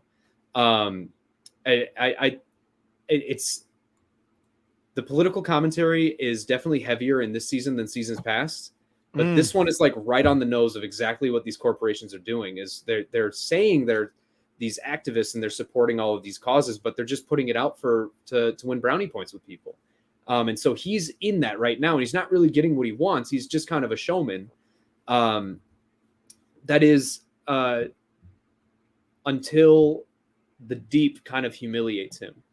The Deep and A-Train get in a fight out in the hall, and essentially A-Train punches the Deep in the gills, and then Deep fights back, and they both end up on the ground. Homelander walks up. He's basically shaking his head like, you're both pathetic, but he helps Deep up, leaves A-Train on the ground, calls A-Train like a fat something again because he's just still insulting his weight, just and completely emasculating A-Train. As soon as we start to like A-Train, though, it turns out he's still a bitch. I love that. Homelander's bitch, to be specific, because Supersonic caught the end of this, caught that going down, caught A-Train going into the elevator and seeing how Homelander was treating him. And one thing we haven't covered yet is that Starlight sought out Supersonic and told him, hey, I'm only telling you this because I don't want you to be in danger. Homelander's going nuts. We got to stop him. And he essentially agrees to join that cause, Starlight and Maeve trying to go up against Homelander. The mistake he makes is not Terry McIver in the chat. A-Train, more like a-hole. Same person. Yeah, absolutely. I like that one better. A-hole is what we'll call him from now on. But the dynamic between Starlight and Supersonic was just starting to bud into something that would have been interesting. But he made the mistake of believing A-Train isn't still an a-hole. And so he kind of let him in on their plan. And we'll find out later that doesn't really turn out very well for him. But there's a lot of stuff going on in the 7. Maeve is faking a career plummet. The Deep and A-Train are fighting to be Homelander's best bitch. Ashley is the CEO, and she's symbolizing why the corporate world is such a toxic crap hole. Is there anything going on in the 7 that you're interested in that I haven't mentioned already? Fighting to be Homelander's best bitch. It could not be more accurate, though. That's exactly what's happening. Yeah, I'm trying to think. That was super good. In the 7. No, that's all we need to know. Let's talk about what happens in Russia. Okay, I think that's from Russia with love. Or lack thereof. So they arrive in Russia. Butcher and MM have like a heart-to-heart about the boys and what it's become, as well as MM's stance on the whole temporary V thing. He's very much against it. Huey's seems to be very much for it. Butcher's kind of caught in the middle of that. But Butcher sees it as more of like a necessary evil. But yeah, so they get to Russia, and they send Kimiko on this side mission that they need to complete for Nina, so she can get that information to them. And it turns out the guy the hit that Nina puts out that Kimiko has to complete is some disgusting Russian sex trafficker who's got all of these young women in a bedroom. And he opens up this closet and he says, contraband. And it's literally sex toys themed after the 7. So you've got 7 sex toys on the wall, each themed after one of the people in the 7, the heroes in the 7. And man, this is the scene I was talking about that's really layered, because he pulls the toys out and you think something really bad's about to happen. And then something really bad does happen, but we like it. We all of a sudden see I really enjoyed it because I was shaking with rage. I was really hoping they weren't going to go too far into that scene. Do that with the scene. Okay. Right. And then right as things are about to get really bad, things get even worse. But for our benefit, we see the Black Noir toy go straight through the guy's face. We're looking at him right in the face, and it just comes straight out of his mouth, pulls back out. That in 3D. Yeah, right. We see a giant hole in his head. Kimiko standing behind him. Woo-cha! She killed him right then and there.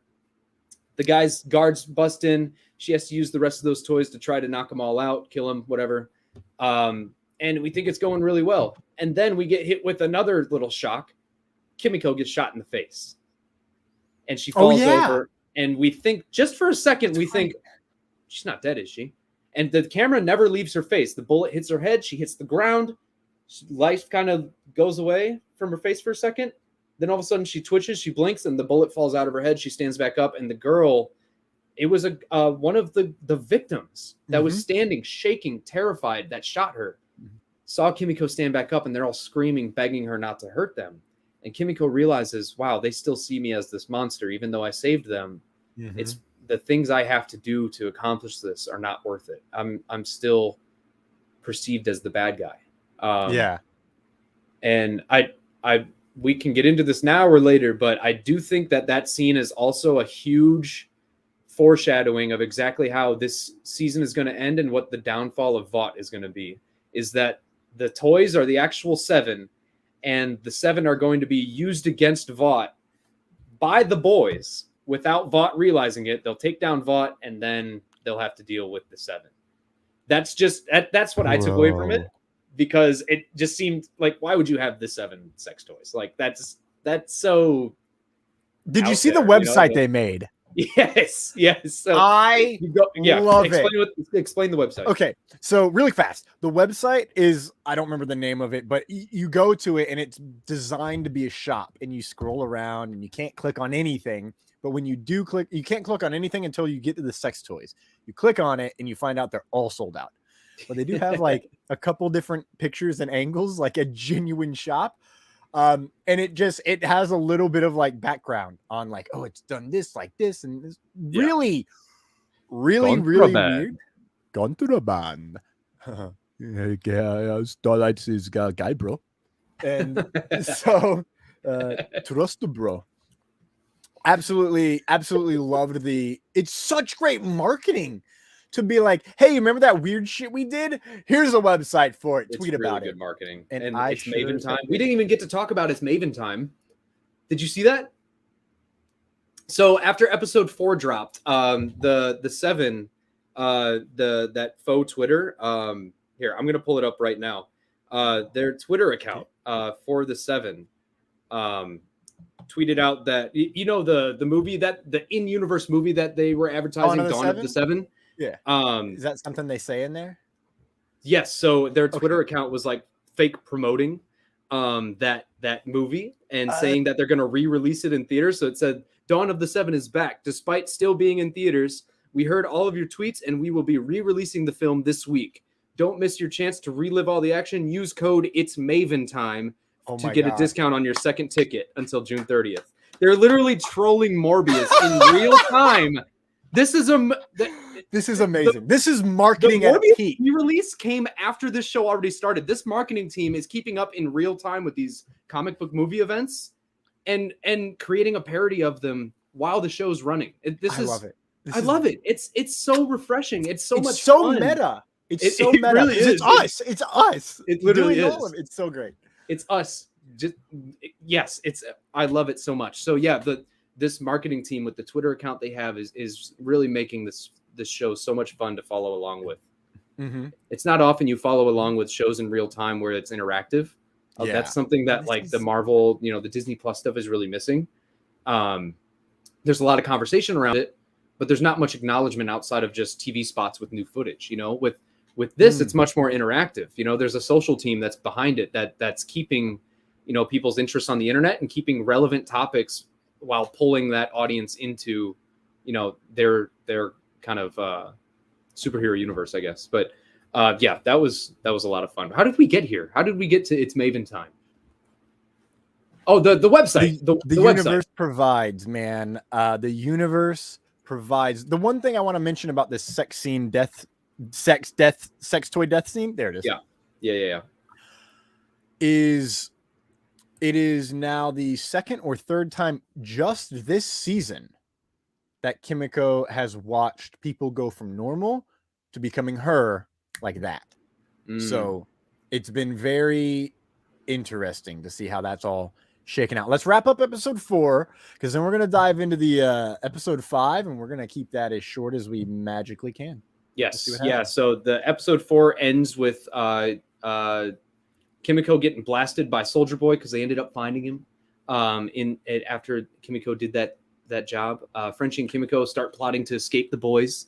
Huey wants the temporary V, and we find out that he gets it. He shows off his teleporting powers. He teleports without his clothes, so I like that it's more accurate to the physics of it. How would you teleport with anything outside of your own person? So I love that. But Kimiko didn't heal after she got hit with that plasma blast from the new and improved Soldier Boy, Winter Soldier Boy, if you will. We have to touch this too. They end the episode with Homelander taking Starlight on a little trip. They get up to the rooftop, and there is a completely gored Supersonic sitting on the rooftop. So Homelander murdered Supersonic and told Starlight, if you better act right, or this is, he literally says, that'll be Huey. And he gets in her ear and he makes her say that out loud. That'll be Huey. And that's how that episode ended. And that's 2 episodes in a row where it ends with Starlight just getting the worst treatment. But yeah, let's jump right into episode 5. So where we leave it's a off good there, thing that's not going to happen in episode 5. So thanks for good, good thing it doesn't end that way in episode 5. If you can't tell, we're being sarcastic. It totally does happen. So in episode 5, a lot happens. In fact, the only characters we don't catch up with in this episode, I think, are Edgar and Black Noir, which is interesting. We don't catch up, but we see him. But we do see him. For the first time, which scared we'll get there, but scared the shit out of me because I thought he was still in a coma. Yeah. Yes, that was yeah. So Butcher. Before we get too far, how do you think Black Noir is going to side on the Edgar Homelander? He seems really loyal to Homelander still. Okay. I don't know. I think there's still probably a lot of. There might have been. I mean, I feel like Black Noir won't feel like he's being used as a weapon. And in the Diabolical animated series, the Homelander episode, you find out like he thinks Black Noir is like out to get him the whole time, and Black Noir is literally there to teach him the ropes. He's like, this is what we do. Yeah. This is how we do it. He's like, kills a guy, kills another guy, and he's like, just goes from there. I just Black Noired the entire podcast right there by not talking and just doing actions and just being like, there's a guy. There's another listeners guy. are gonna love that. Yeah, absolutely. Yeah. But let's dive into so everything. Again, every character gets a follow-up almost in this episode. So Billy Butcher, he hates himself and he's off on his own now because as Kimiko got hit and they're driving her to a hospital at the end of the last episode, Butcher looks back and talks to MM. Right? What's that? Hold on, I haven't read how you have everything broken down. Are you just recapping the homies and then we dive into the plot? Yeah. I want to give a quick recap of where every character is standing just right now. So Butcher hates himself. He's getting more temp V from Maeve, as well as some other things. MM really struggling with his Soldier Boy stuff and ditches his daughter to go to Russia for it.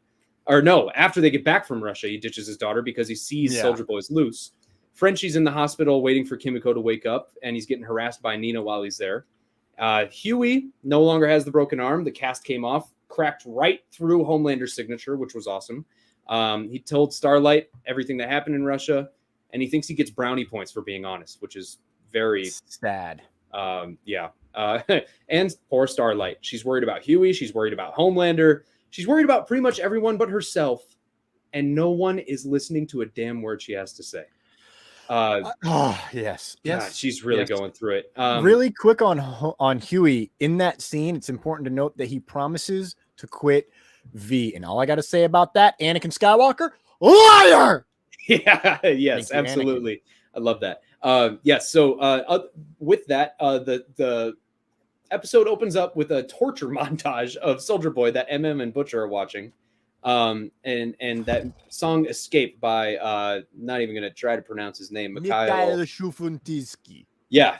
Then you actually get to see Soldier Boy. He hops on a cargo flight to the U.S. Doesn't get noticed. Super convenient. When he gets to New York City, the same song is playing that he hears nearby, and he immediately has a meltdown, blows a giant hole through a building. That's the hole we were talking about a couple weeks ago. Supposedly, he only killed 19 people. I think maybe they haven't accounted for all the people that got vaporized and there is no body to be found because I have to say there's probably more than 19 people in that building. But nevertheless, as a result, the boys are looking for Soldier Boy and they come across this guy who we meet called the Legend, who's essentially like, he was Soldier Boy's and many superheroes like manager, like talent manager, like an agent of some sort. And it was really cool to get to see him because it was a very real world example of how they would handle the fame of the job. But we learned that Soldier Boy went to find the Legend so he could get the address of the Crimson Countess, who we'll revisit here in a second. And his super suit. And that's right. He did have to get his super suit back. So Homelander is no longer rocking the super scruffy beard. We'll see him in a second. He's Soldier Boy. Oh, did I say Homelander? You said Homelander. Dude, it's because the parallels are so... They're the same guy. They're the right? same guy. They They're even the have the same same guy. conversations with people. It's crazy. Speaking of Homelander, he's leading the Vought board now. And he has his first board meeting at Vought Tower, and everyone's kissing his ass. Everyone's loving it because they're all, terribly afraid of him. Ashley's there. She's the new CEO of the company. They dropped that in there like it was nothing. And then Maureen, one of the board members, looks at Homelander and says, "Hey, how's the company going to handle the changes in the EBITDA?" Which, if you don't know, is the earnings before interest, taxes, depreciation, and amortization of the company, which essentially means, how's this going to affect the company's money? Are the shareholders going to take this change as good? Are they going to take it as worrisome? How is the public going to react to this? Homelander immediately responds to this as having a meltdown, saying, "What did you just say to me?" And even though she apologizes, admits, "Oh, this was so stupid of me," and they ask Maureen to leave, they continue on the meeting, but the camera zooms in on Homelander's face, who's just staring into nothing, and you just hear this ringing, drowning out all the noise. And this is Homelander having a moment where he realizes that he's still not in control of everything. As far as he's gone, there are still factors outside of his control that could have a negative effect on him and what he's trying to do. And so even though he's made it this far, he's literally leading the company that he was trying to take over. It's still not enough because he doesn't have the control he wants. That's going to be huge later on. I loved this scene. I was like, all right, I want to see how he runs a board meeting. Oh, Yeah. He runs it like a kindergarten teacher.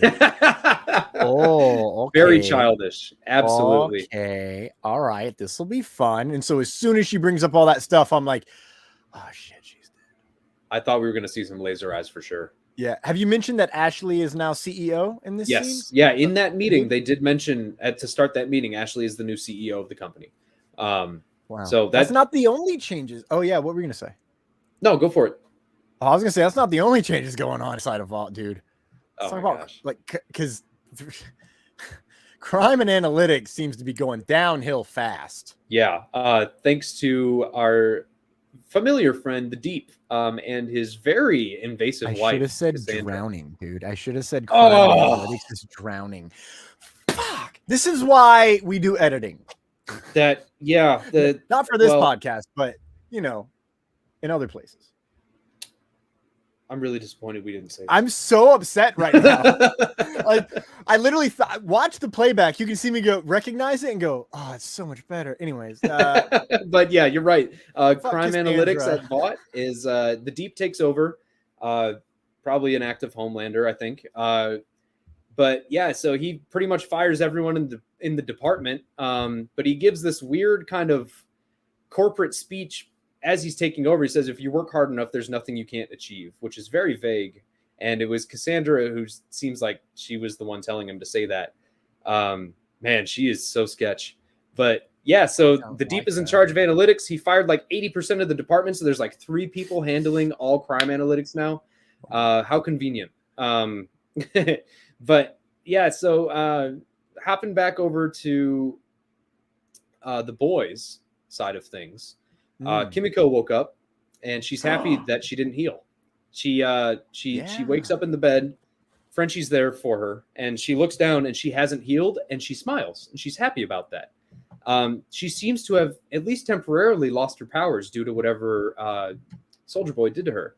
And Frenchie hands her like an EKG machine or something. She tries to lift it and she can't. She's like rejoicing. And then we get the musical number. I was so looking forward to this, and it was everything that I was hoping for. Dude, Frenchie's got some moves. Did you cry? I was this close. I was literally this close. I was like, this is amazing. And you know what? It was immediately followed by beautiful rage, because they got us again. When there was the scene where Kimiko says, I got rhythm, and she starts to talk, and Frenchie's freaking out. And then a couple seconds later, then they break into song and dance. The dance cuts out. We realize she never said a goddamn word. No words were spoken. It was all in her head again. This is killing me. She just leans in and kisses Frenchie. right on the lips. And Frenchie has no idea what to do about it. I can't say I'm not Frenchie. I also can't say I am Frenchie. I can say that I panic and I handle it. It's rather slattery. Why didn't you hit the panic button? Frenchie should have hit the panic button. So instead, he did hit the panic button. He ran. He essentially did. He said, "I'm going to go get some coffee," and he storms out. Not storms out, but very politely gets out of there very quickly. But as soon as he gets to the coffee machine, he's smirking and he's smiling and he's like, "Huh, I think I kind of like what just happened." And then little Nina shows up and he never comes back to get Kimiko. And that's where we leave Kimiko. Kimiko, it's not your fault. You did nothing wrong. Now, we got to talk a little bit more about A-Train. As much as I don't want to, that little a-hole. Really quick, before we get to A-Train, this is the point when I sent you a text message. I was like, bleh. No, that was. We'll get to that. Yeah. Where's it at? It's not in here, but it was around this time because it wasn't very long. 17 minutes in. Yeah, I'm 17 minutes in. I think this is when this happens, and I go, "Ooh, I think Soldier Boy." Thank you, Soldier Boy is. Tonight. There's too many words. Winter Soldier Boy. That's gonna be easier. Winter Soldier Boy. Definitely. I was like, oh. He's the soup killing weapon. Like he's the one either A kills them or B he takes their powers and drains them out of them. Yeah. And then not very long after, we might hear the same thing from some other people. But let's talk about A-Train.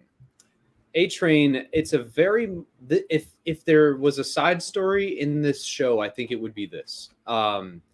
Because everything seems very relevant and very central, very center focus, except for this story. It seems kind of off to the side. Like it doesn't matter. And I think that's on purpose to mirror how the real world is handling issues like this. But after outing Supersonic to Homelander, A-Train finally got his meeting with Blue Hawk. He's that super that's been over-policing the black communities where he and his brother are from. So A-Train finally got his meeting with him, probably because he was kissing Homelander's ass and facilitated Supersonic's murder.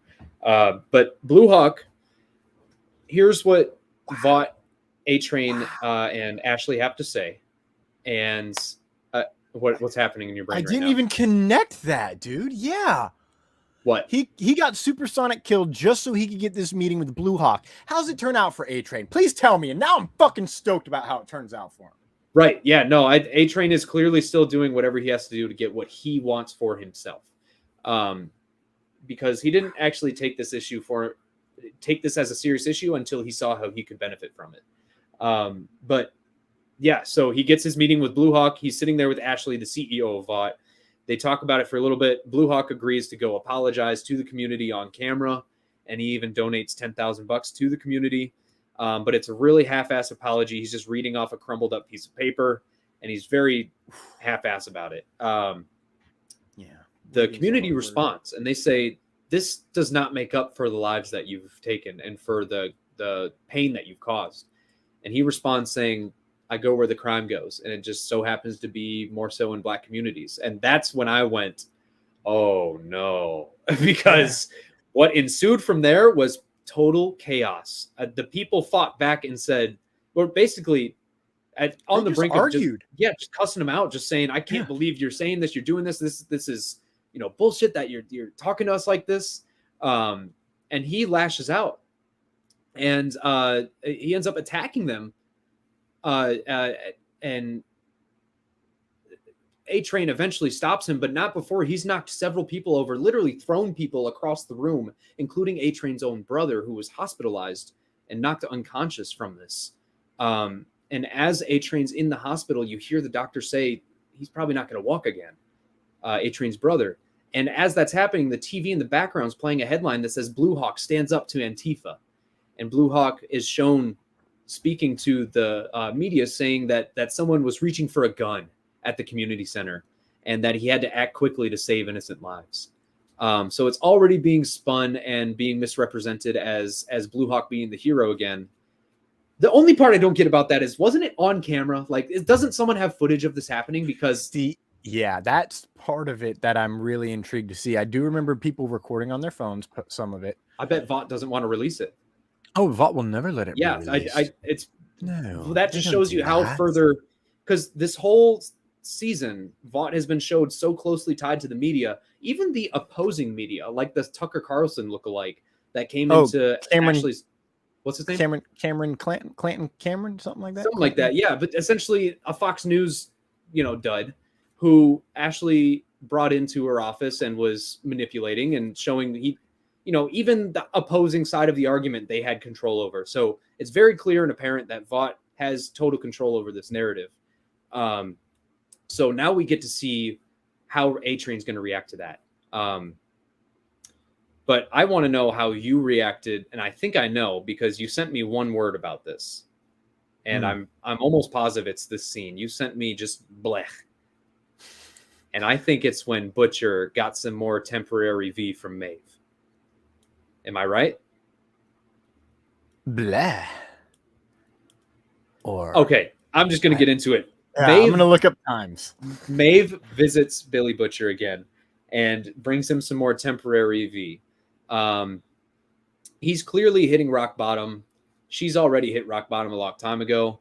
So I totally get that. It's two people of the completely opposite sides, just putting everything aside and saying, man, this sucks.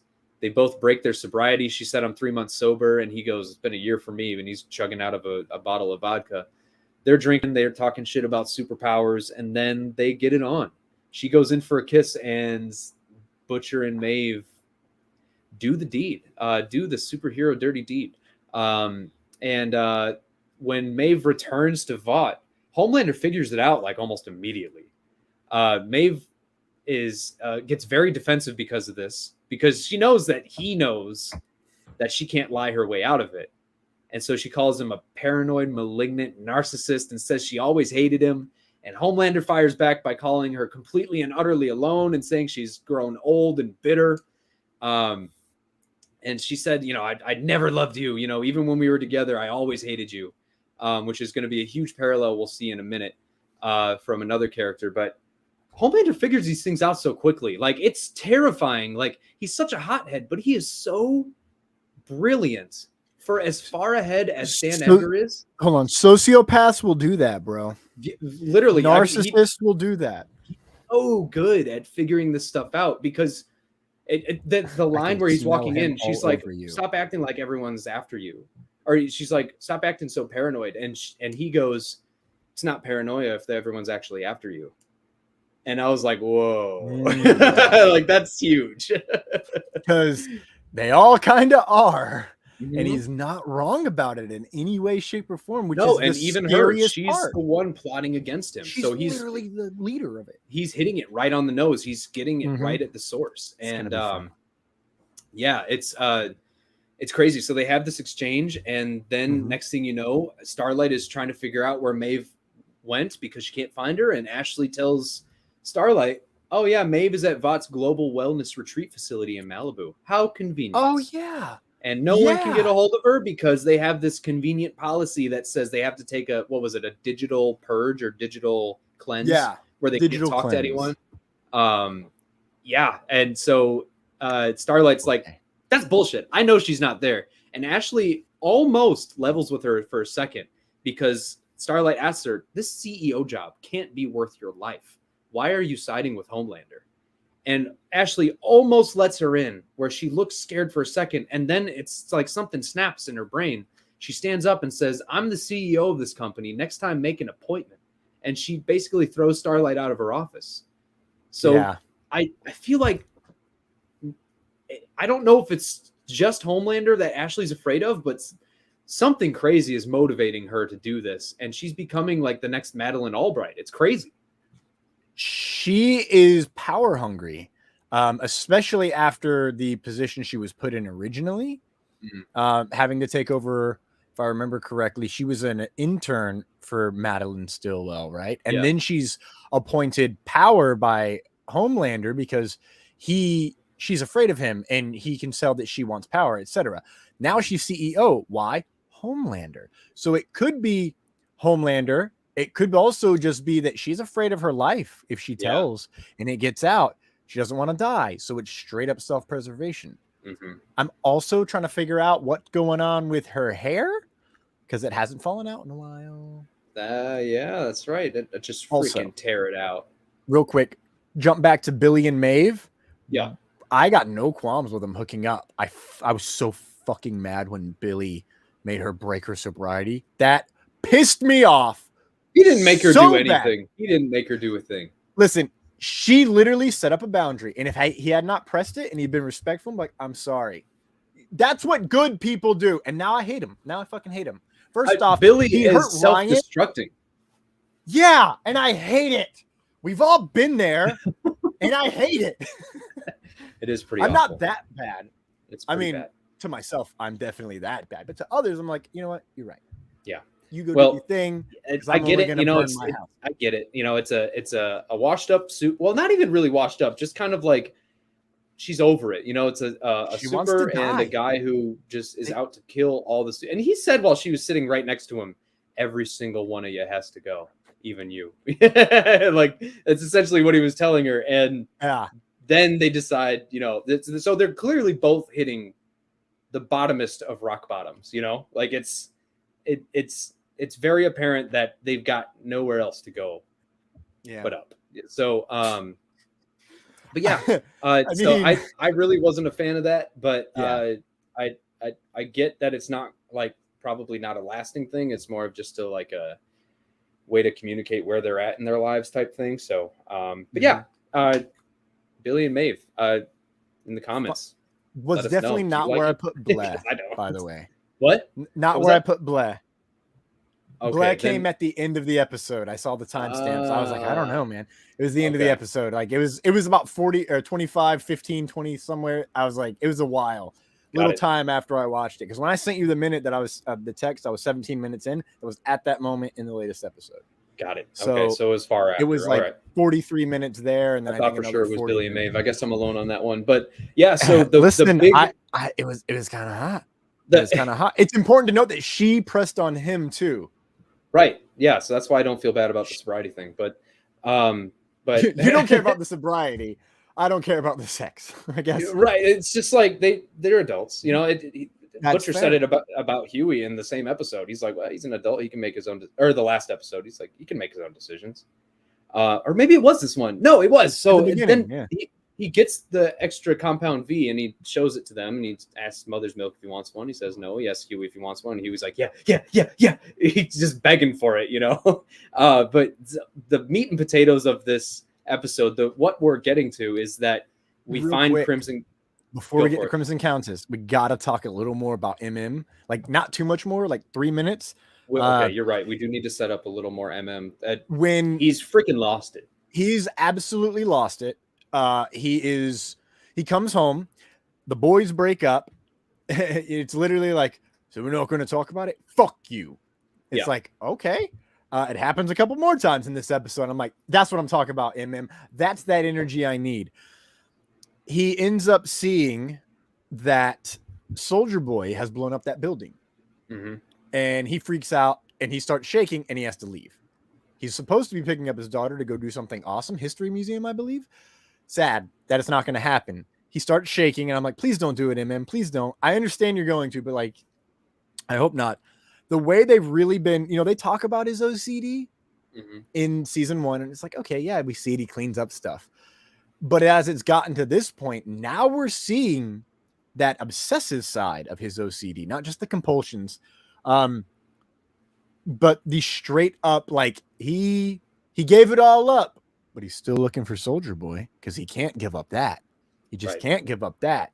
Right. And so it's been shown a long way. And in was it episode 4 or episode 3 that he tells his ex-wife or his ex-lady, like, we might have found we might have found something to get Soldier Boy. Like, this is Soldier Boy, like blah blah blah, and it's got to do with him, and it might give me this, and she's like, go.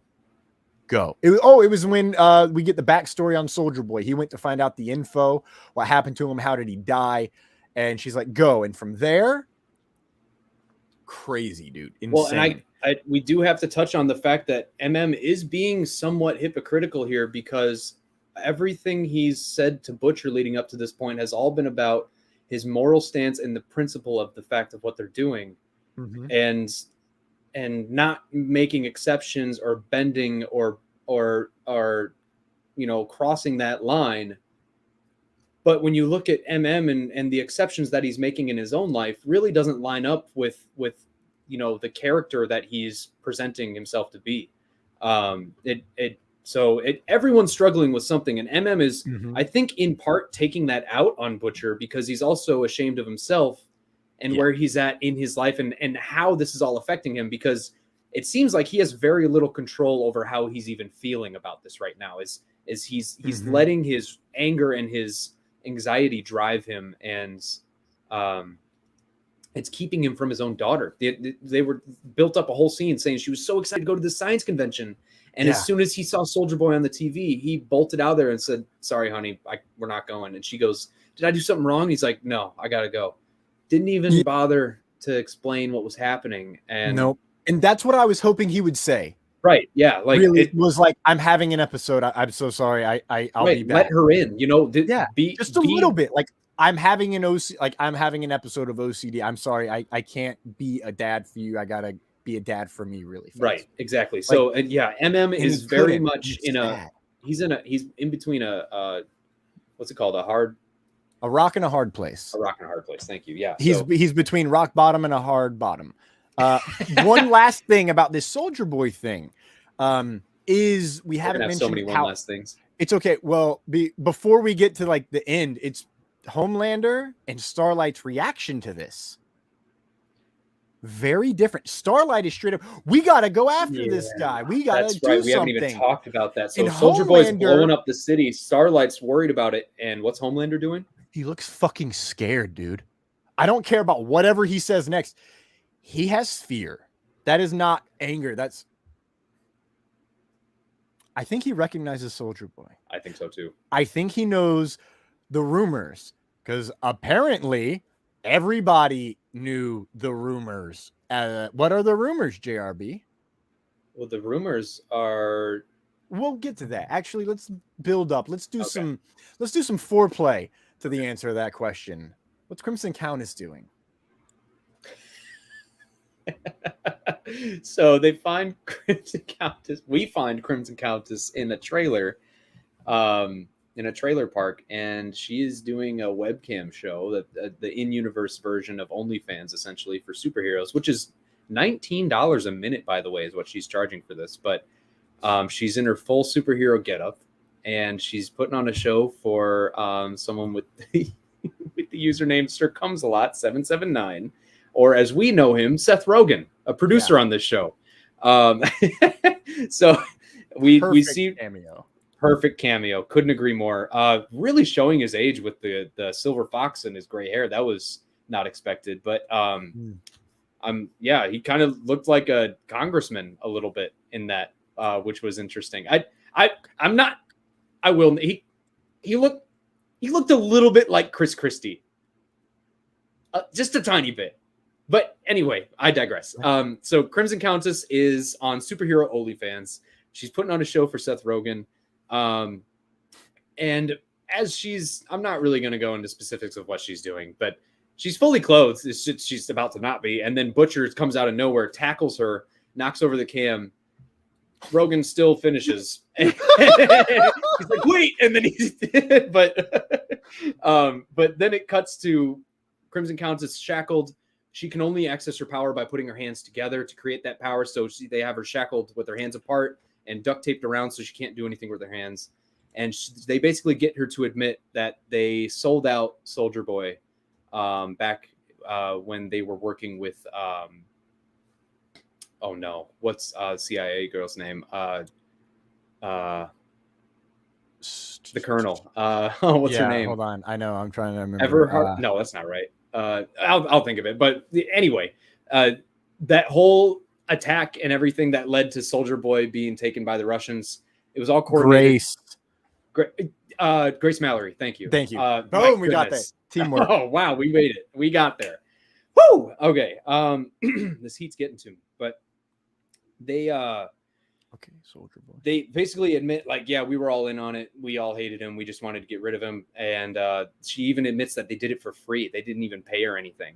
And so what we come to find is that, what's implied is that Butcher and and Huey are going to leave Crimson Countess there as bait so they can draw in Soldier Boy and gas him like the Russians did to get him knocked out so they can capture him. But then they transition outside, leave Crimson Countess in there. Butcher and Huey and are having a talk about what's going to happen next, and Starlight shows up. Huey looks really confused, and she says, called me for backup. And basically ratted on him. And so Huey and Starlight get in a fight. Butcher tells them to piss off, so they go have a fight off in the distance. And while they are, Soldier Boy shows up. So Huey and Starlight are fighting about how Huey didn't let her in on the plan. Huey said, I just wanted to save you for once. And Starlight rebuttals saying, I don't need you to save me. I need you. Basically saying, you're the only normalcy in my life. Why are you turning into everything else in my life that I hate? Super deep. Starlight is continuing to be ignored. Her feelings are not being considered. She's being crapped on left and right. But Soldier Boy's here. Starlight and Huey have no idea because they're a little far away. As Soldier Boy's walking up, starts to get a little dizzy. He finds out the drink that he's been drinking, Butcher roofied it, because we're not following the plan that thought we were following. Huey's in on it, we find out, but didn't know.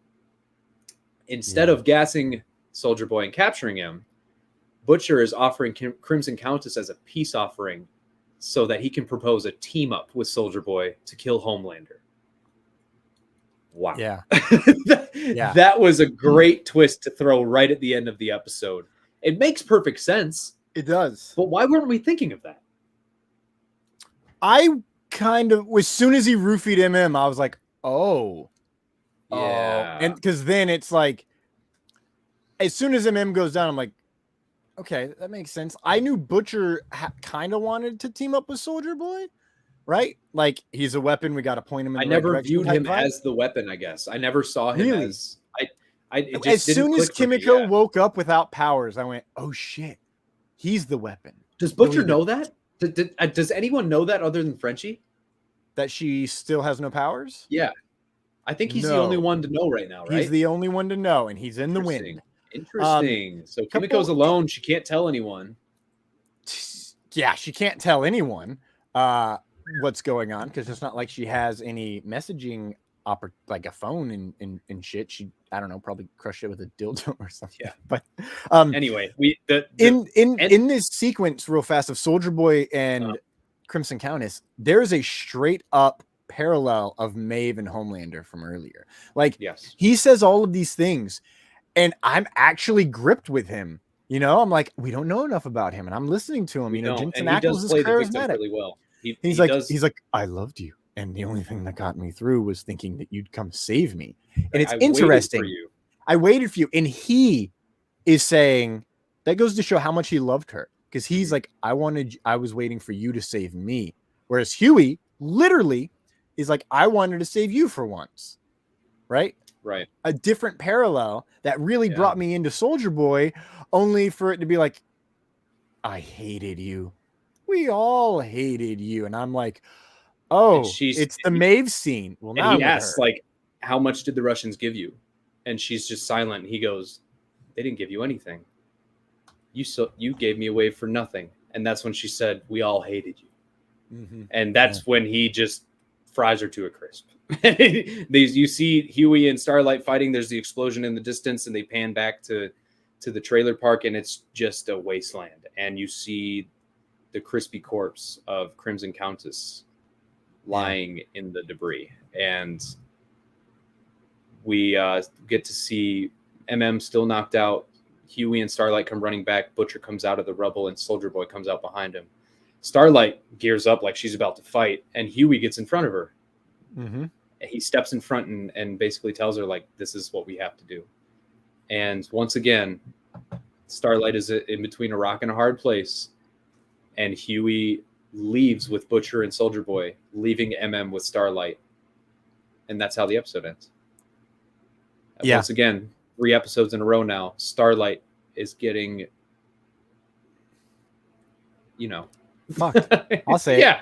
She's getting royally screwed over, and I hope it comes back where she does something awesome. I got a feeling that she's gonna die. Whoa, really? I don't know if it's gonna happen this season, honestly, but they're kind of pointing towards a Homelander versus Butcher all-out war, right? Mm-hmm. Right. Like I think the Soldier Boy Homelander fight's gonna be like what we see in like leading up to the finale, but it'll actually be Butcher and Homelander that's gonna be the icing on the cake. Oh, I don't mean this season. I mean that. You think it's gonna be sooner than that? I think Butcher and Homelander, that is the ultimate series goal. They're pointing to that down in 3 more years, give or take. Oh, whereas so you think they're going to delay it? Okay. That is definitely long-term delay. They set up stuff from season 1 that we're still like they said stuff in season 1 that we're now learning about in season 3.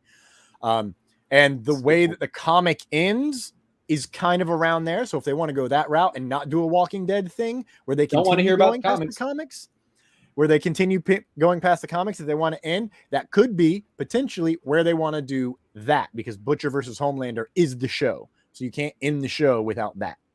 Right. And you can't do that without ending the show at the same time. So it's a weird dichotomy. Season specifically, though, they're marketing as if it is leading up to a brawl between Homelander and Butcher, though.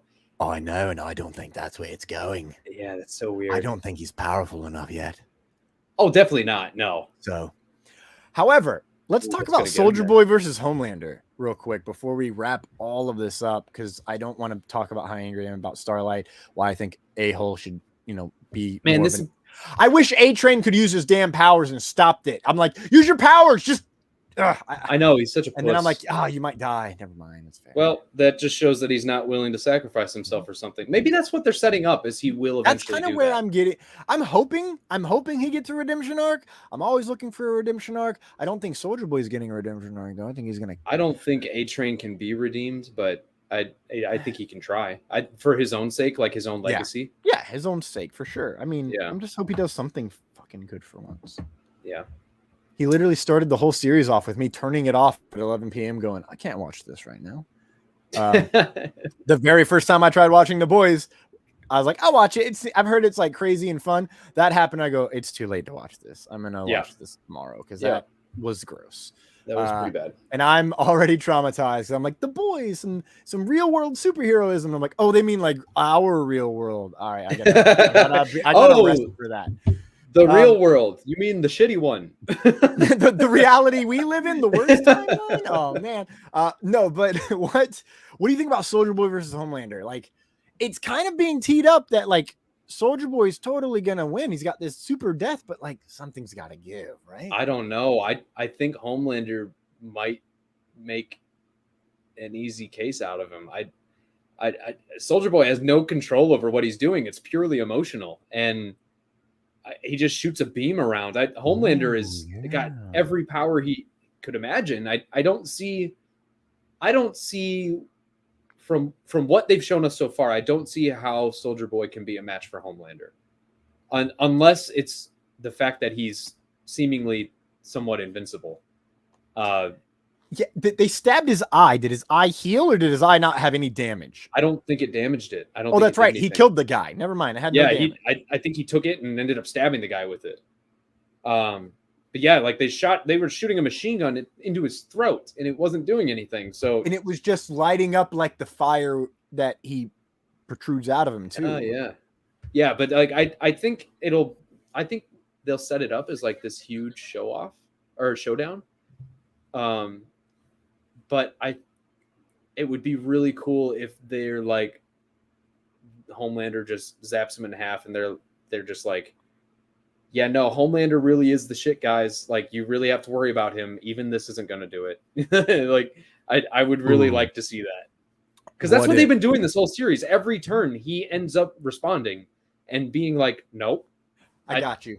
Nope, I got you. Homelander and Superboy, God damn it, Winter Soldier Boy, we got there, square off, and Homelander wants him to test to see. He's like, oh, okay, so it killed these people. It killed these people. Maybe it can kill me. And he gets him to, and he can't. He's like, well, I don't want to. And they like have a discussion, and he talks him down, and then he realizes, oh wait, maybe, just maybe he's not as invincible as I think. So Homelander gets him angry so that he bursts, and Homelander takes it square to the face, and nothing happens to him. And that is when, completely naked, because his suit's destroyed, is how I'm envisioning it. He just pummels Soldier Boy, and you find out that Soldier Boy is not invincible.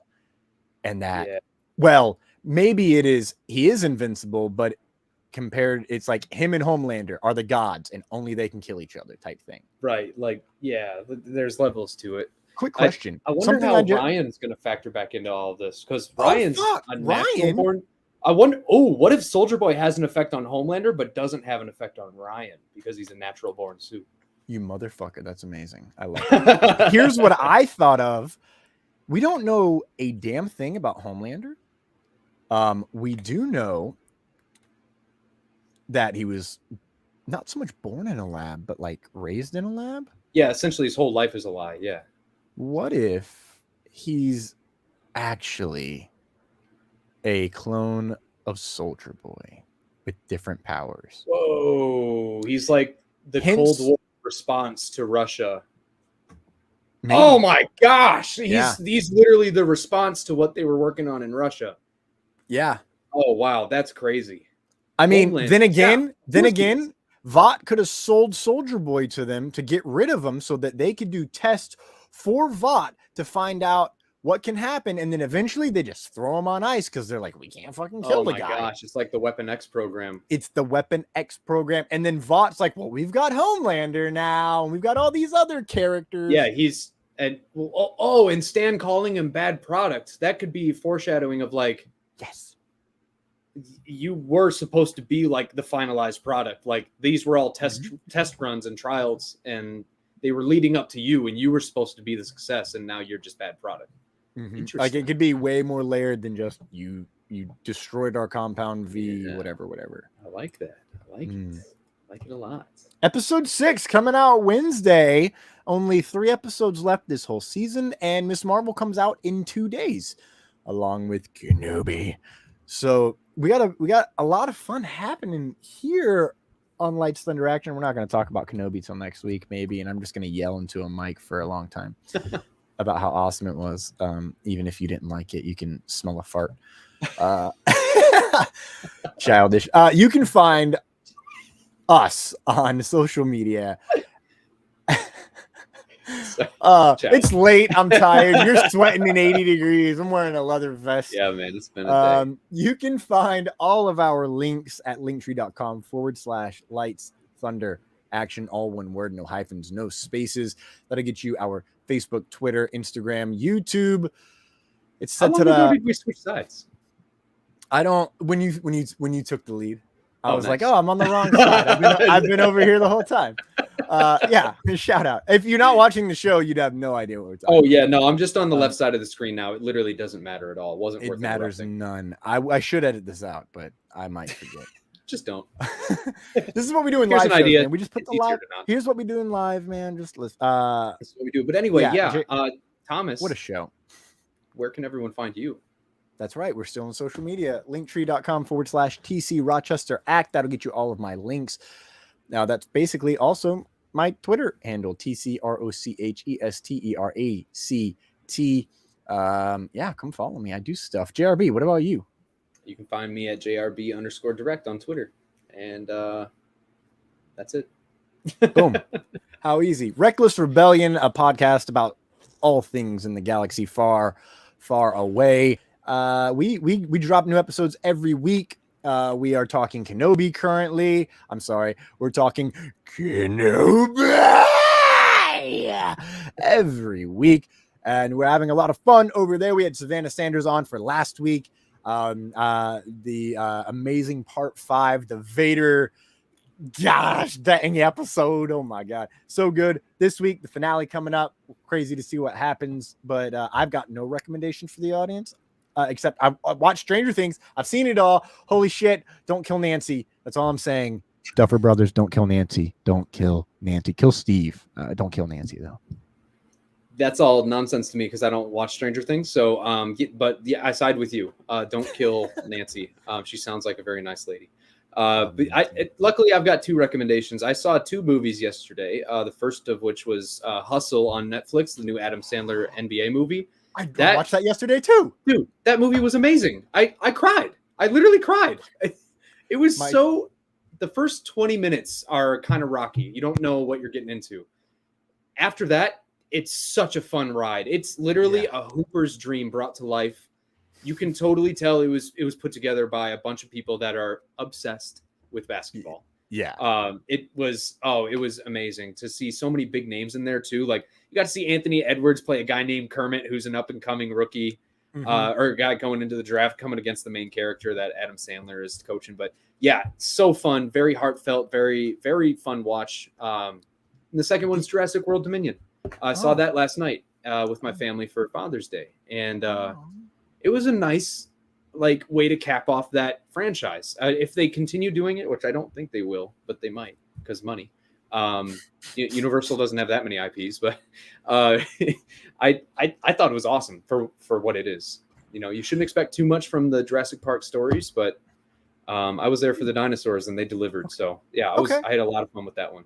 So I should see it in theaters because the dinosaurs are cool. All right, there's a couple scenes in there that are really fun in the theater. I think you don't want to miss. Really quick, I'm like, I haven't watched anything new. Totally watched Hustle yesterday. Like, what a movie, dude. I cried like a baby almost the whole time. Pretty much.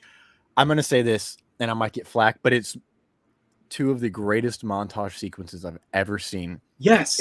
I'm sorry. Let me rephrase that. 2 of the best, greatest of all time level training montage scenes in this movie, in the same movie.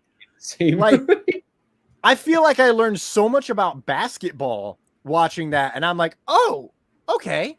Like, I want a movie about football like this because I love football. I love training for football. Not anymore. My knee hates it, but it's my favorite way to train. High intensity workouts, calm down, high intensity, calm down, high intensity, calm down. I change my physical workouts to that. I work that way in doing my construction gig. So it's literally built into my muscle memory. And just, dude, let me put it like this. There are a lot of characters in this movie, but when you look back, you only remember 2. Yeah. That's how intimate this story is. Very and what I didn't realize until afterward is the main guy who they call the Boa, he is an active NBA player, which is I thought they chose a guy who wasn't in the league, and I was like, he's really skilled for an actor. It turns out, no, he's an active player. He was on the Celtics earlier this year. Are you serious? Last year, yeah, no. And his brother plays in the league too. That's awesome, dude. Listen, let me put it like this. I didn't know.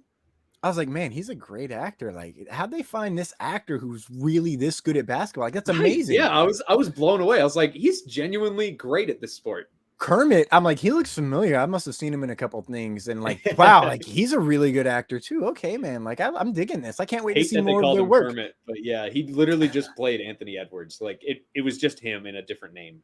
Oh, really? That's how he is? Oh, that's how he is in real life. 100%. Yes. Oh, okay. That is exactly the type of player he is. He was only playing himself. Well, that makes total sense then. Then I wonder if they found him because he's playing himself. Yeah, I thought it was really cool how they did that. Absolutely. Yeah, one of my favorite Adam Sandler performances ever. I agree because he fit in that. It was so believable that that's who he was. He loves basketball, dude. He Adam really Sandler does. loves basketball. Oh, yeah. And he still drops threes on kids and hustles kids. It's my favorite thing. Adam Sandler ain't gonna beat me in a 3-point shootout.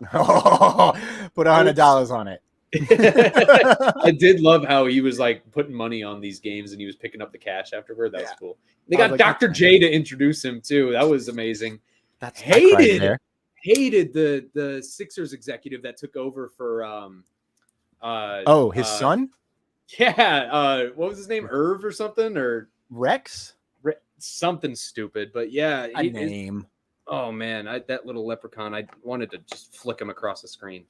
But yeah, it was that movie brought out so many emotions. I was really invested in that one, so I definitely recommend it. But yeah, guys, we're at like 2.5 hours now. I think it's probably time we should wrap things up. Thomas? Is. Yeah, guys, gals, and non-binary pals, we've reached the end of the show. As always, there could be no show without the Iron Man variant. Currently to my right, world famous journalist John Ross Bradford, bringing a needed eloquence, wit, and all of the research on the boys that made me sad to the game. Thank you to Terry McIver for hanging out with us all show long in the comments. Shout out. It's like 3:30 in the morning over there, give or take, over there in good old Ireland. That was a terrible accent. And shout out David Thompson for his work and Terry's work behind the scenes.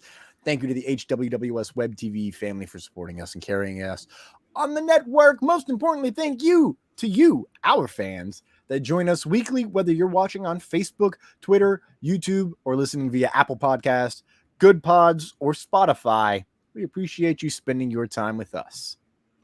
And as always, I bet I sound like a broken record, but if I do, maybe it's because you haven't done it yet. Like, follow, subscribe, drop us a comment, leave us a review, and let us know that you did. So I'll stop asking you to do it. And when you let us know, give us a 5-star review along with it, of course, if you think we are worthy. Worthy. As always, I'm TCR. I'm JRB. Thank you for joining episode 89 of LTA. We'll see you next time, kiddos.